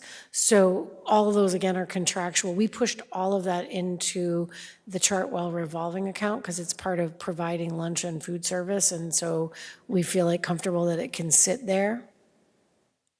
And then we level funded subs and stipends. That makes sense. And then there's that 0.8 that was many more requests, but it was a 1.0, but I reduced it to a 0.8. So those are things that we're kind of leveraging for cost controls in the work. And there you see a nice digital graphic that works in digital art. Those are those computers that are going to tap out on us, but they do some really cool work in that class. It's also early in the year, and they're already turning out some nice products. So we also are continually leveraging grants and revolving accounts for salary offsets, because salaries are the big beast. And so here you see that we're carrying $2,322,628 on grants. So we carry 65 people over on entitlement grants that are annual and revolving accounts or tuition accounts. So you can see there's 46 paraeducators that are carried on, the paras at, say, the preschool are carried in that because there's tuition-based pay and it helps to offset the cost of that program. So you see 65 staff to an additional $2.3 million run outside of budget to carry district work. And that's pretty annual. But it does go up against the cost of the salaries. So every once in a while, over multiple years, if the grant doesn't go up enough, you got to bump one into salary because your salaries are going up. Most of these grants have been edging upwards, so it's been fairly stable. And the other thing is, we also have other operational costs and things we carry on grants, but I'm not showing the operational stuff, I'm just showing you the salary in this one. But some of those grants also pay for materials and supplies and, other types like helmets, things like that we can push into that cost and keep them out of budgetary costs so that the money's able to maximize opportunities. So here's what it looks like in terms of a pie graph, how the money is played out. It's just nice to have a visual. You can see that, that big number is always going to be our people. And then you see the way that everything else kind of plays out. This will be in the budget book eventually. All these slides end up once the budget is final, once the numbers are final, by the 13th, all of this flows into the budget book and into the numbers, and you're voting it then in concrete decision-making phase.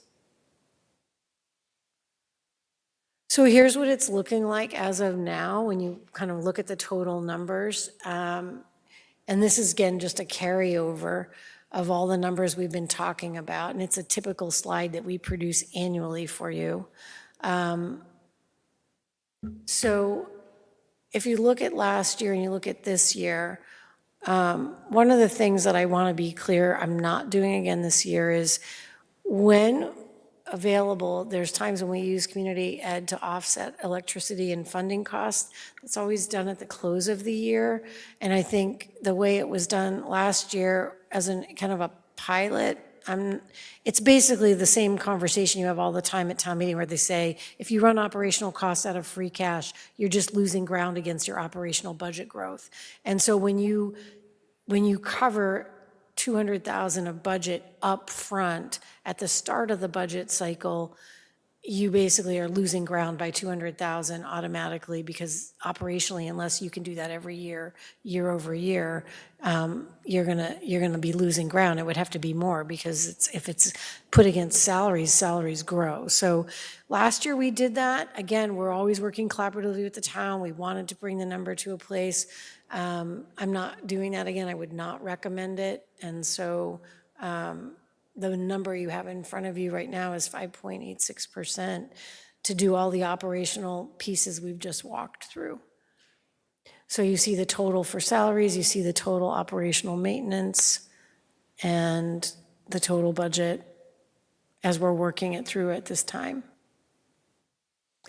And then I think the other piece is, again, all that other stuff is level funded or went down. So there you go. I'm going to flip to the next one. So next steps, I think, again, you're going to review this presentation. You're going to ask a lot of questions. Anita's going to furiously write notes from her couch. And then we're going to meet again. We'll meet with FinCom again and go through the numbers more.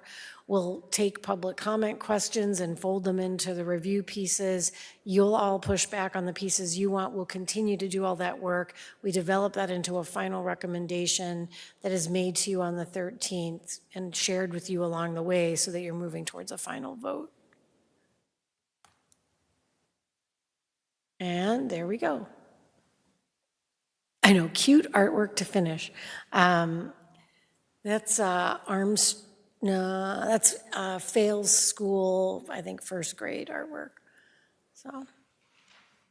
So that's a lot to take in and a lot of talking from me, so I just do one general apology, and then I'll open it up to discussion and questions. And, you know, oftentimes if I don't have the answer right away because I'm missing number 2 here, we'll take the questions and get back to you really quickly.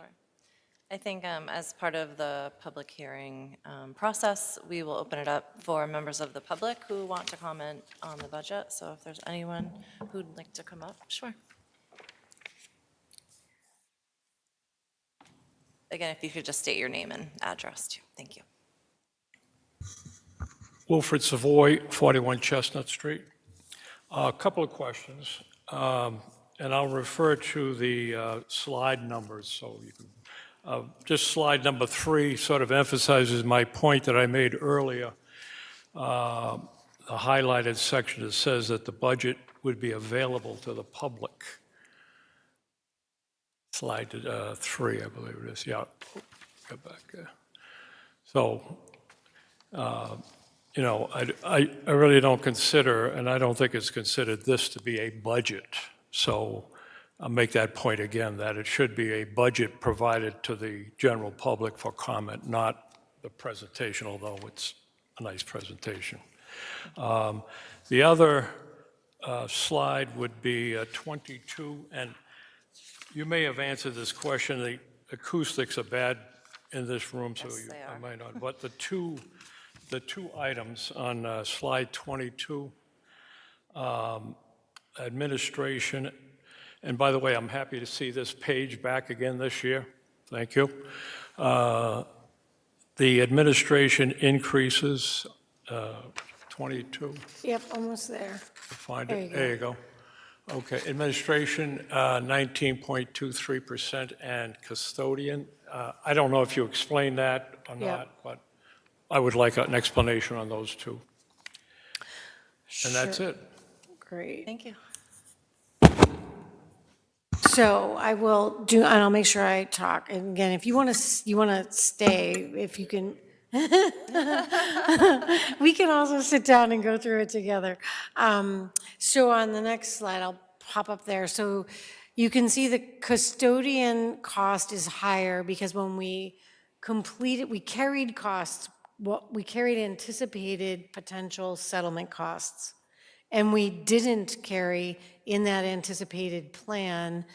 The director really wanted to stabilize it where he thought it was going to end up, but he didn't carry the cost differentials that it requires us to pay custodians who work the night shift. Like they make like they make $2.50 more an hour.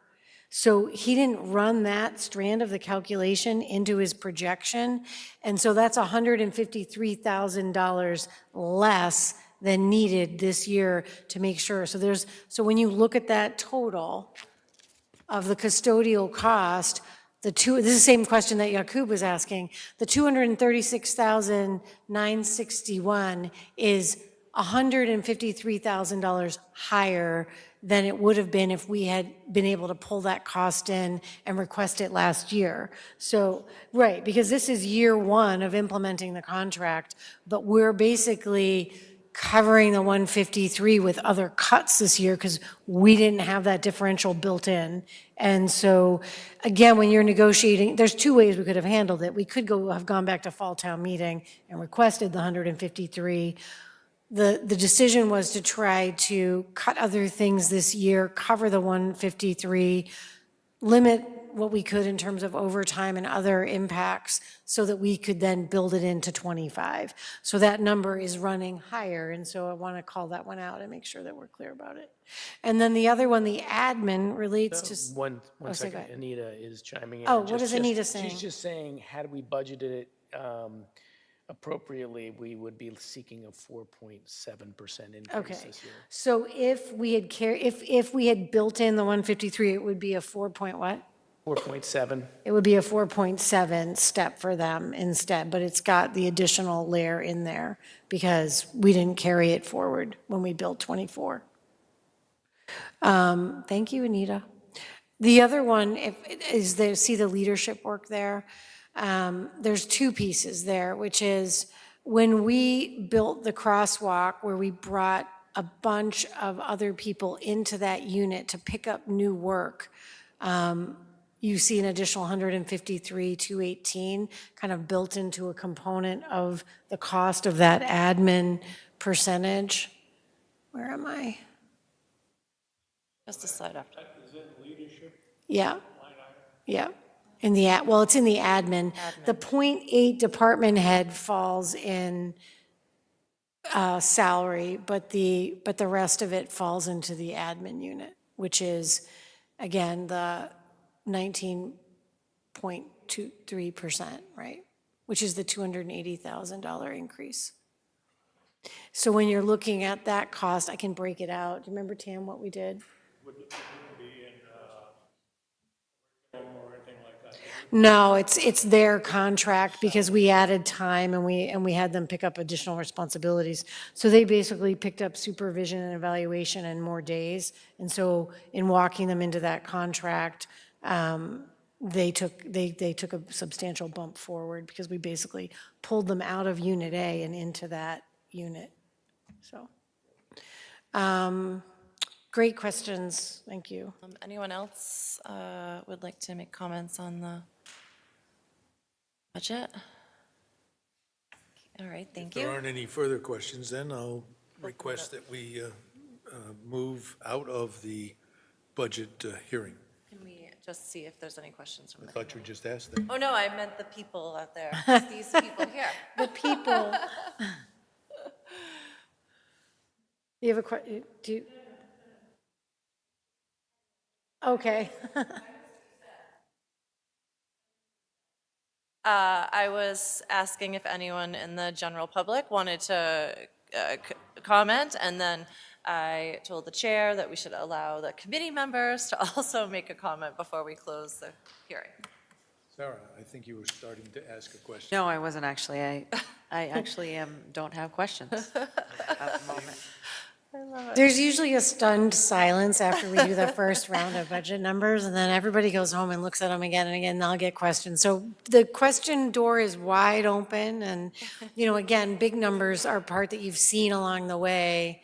You know, it's difficult, and I recognize, I want to acknowledge this publicly, that the last number you see is always the biggest, but it takes the longest to calculate. So you want it to be as accurate as possible, where I can be like, no, we moved that tutor, and I can talk to Tammy and be like, what's that total? And it's like, okay, she knows the exact total, that's the 0.8 of the department heads, and that's over in salaries, where the other stuff is in, you know, is in the admin contract. So those are the pieces where you want to be able to answer questions with a lot of concreteness, and so we take as long as possible.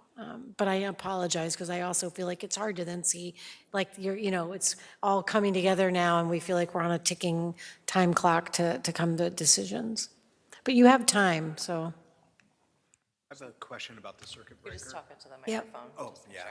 I have a question about the circuit breaker. I know that you were looking for ways to reduce the budget this go around in ways that were unanticipated. So I'm curious, how comfortable are you with the zero increase for unanticipated tuition for the circuit breaker? Was that a result of some of the constraints you were under this go around? So I'm basically asking a counterfactual question. Had you not been faced with some of the constraints that you recently were faced with, would you have budgeted an amount in that category? Yeah, I mean, I think that's why we did last year in the current budget we're in. We also, at the end of the year, when possible, if we have any, like, let's say, like last year, if I had some savings from purchase orders that closed at the last minute, or bus transportation that we closed out and we had some minor savings, we do always have the opportunity to use that prepay opportunity to prepay a tuition by a month, and it builds us a stabilization amount. Currently, this year, coming into '24, we were able to build a stabilization of 300,000. So that was, we were able to pay 300,000 forward in tuitions, so that if you had a case, so there's a small buffer in this year. And then reallocation against some of the gaps you saw in the salary numbers, that 400, some of that's moving over there, because that's how you have to keep that line item transfer kind of meeting the needs of the budgeting. And this is probably more complex than you wanted, so I apologize. But I've been buried in these numbers for a while. But the transparent piece of that is, I will do the same at the end of this year, and if we have any funds remaining, we cull those into the opportunity, legal, sustainability of the way they tell you to do this, and most districts do this. You have any funds available, you do a prepay on tuition to create a stabilization.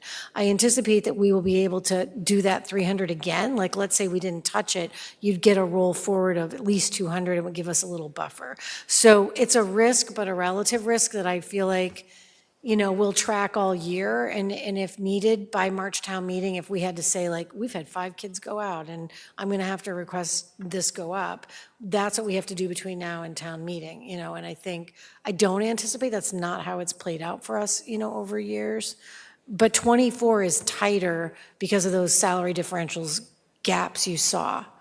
So, those are decisions that's my job in working with Anita, is to implement the budget you give us without service impact.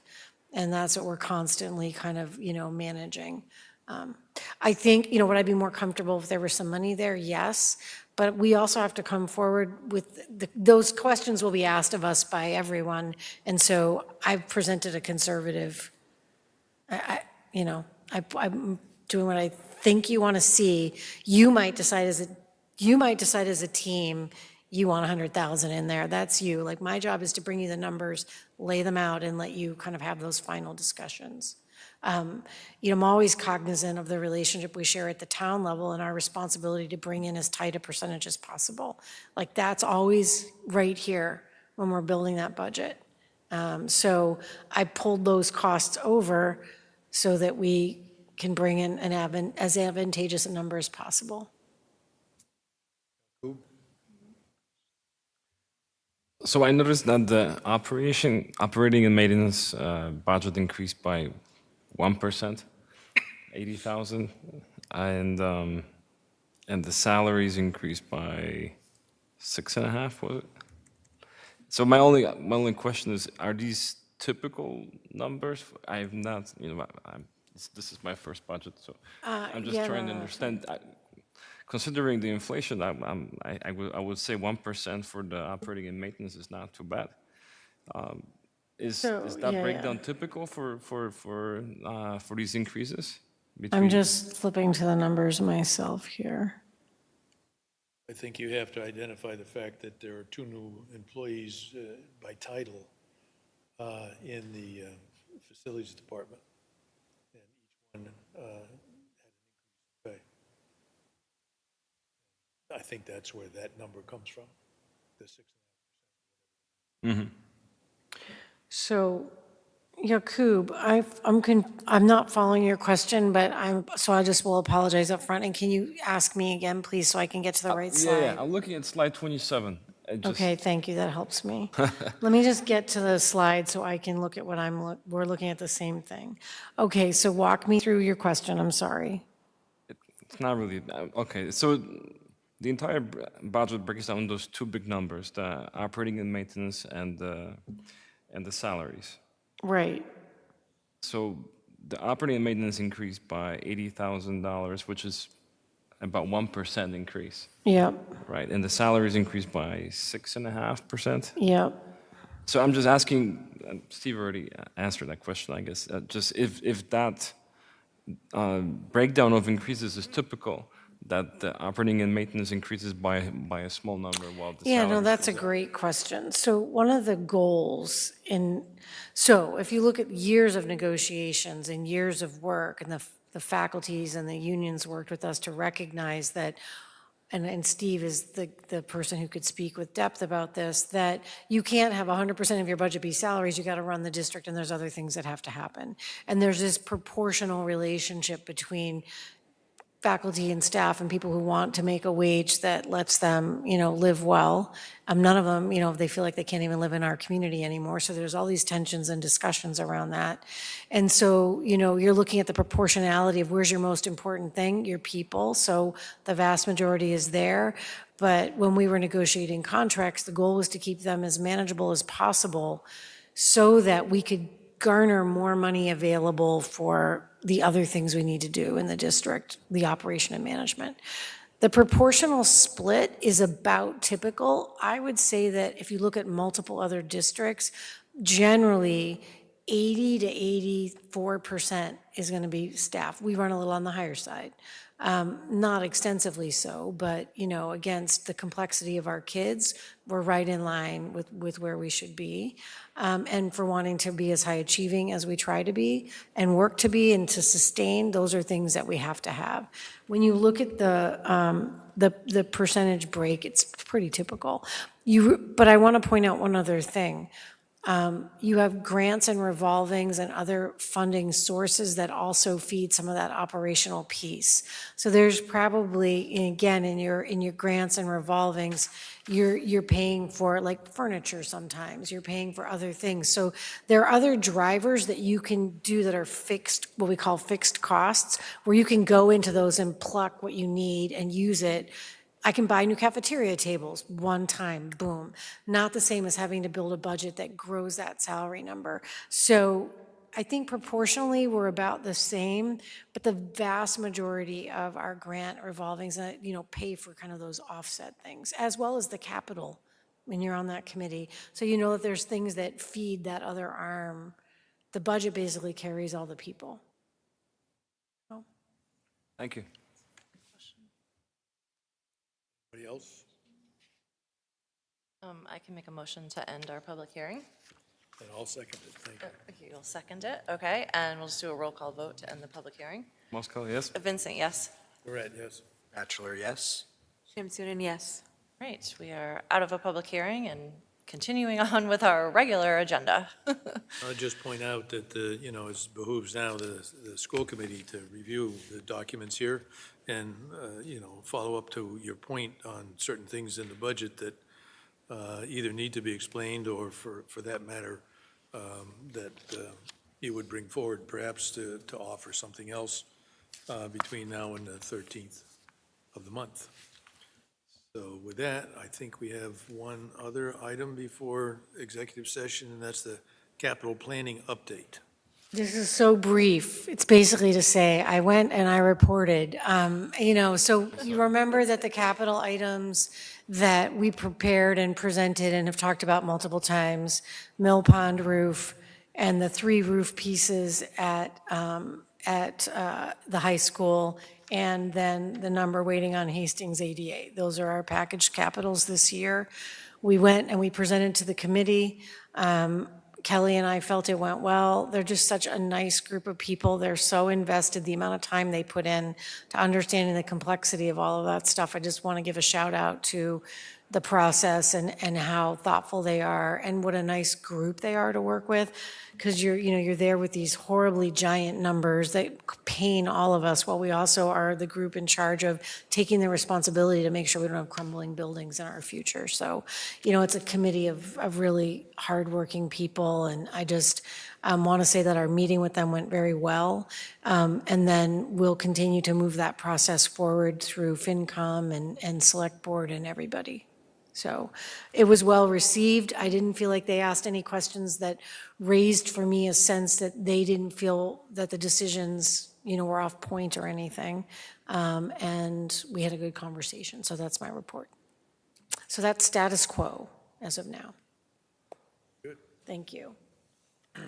So with that, it ends the open part of our meeting, and now we would take a roll call vote to go into executive session for the purposes. You want to read the purpose? Sure, I'd love to. I'll officially make a motion to meet in executive session pursuant to Mass General Law, Chapter 30A, Section 21A, Purpose 3, to discuss strategy with respect to collective bargaining regarding a grievance filed by AFSCME Council 93, Local 1709. If an open meeting may have a detrimental effect on the bargaining position of the school committee and the chair so declares, and to also approve our executive session minutes from November 15th, 2023. I will second. That is roll call. Moskal, yes? Vincent, yes? Durrett, yes. Bachelor, yes. Shamsuddin, yes. Great, thank you, everyone. Thank you, Westborough TV. Thank you, Thank you. Westborough TV.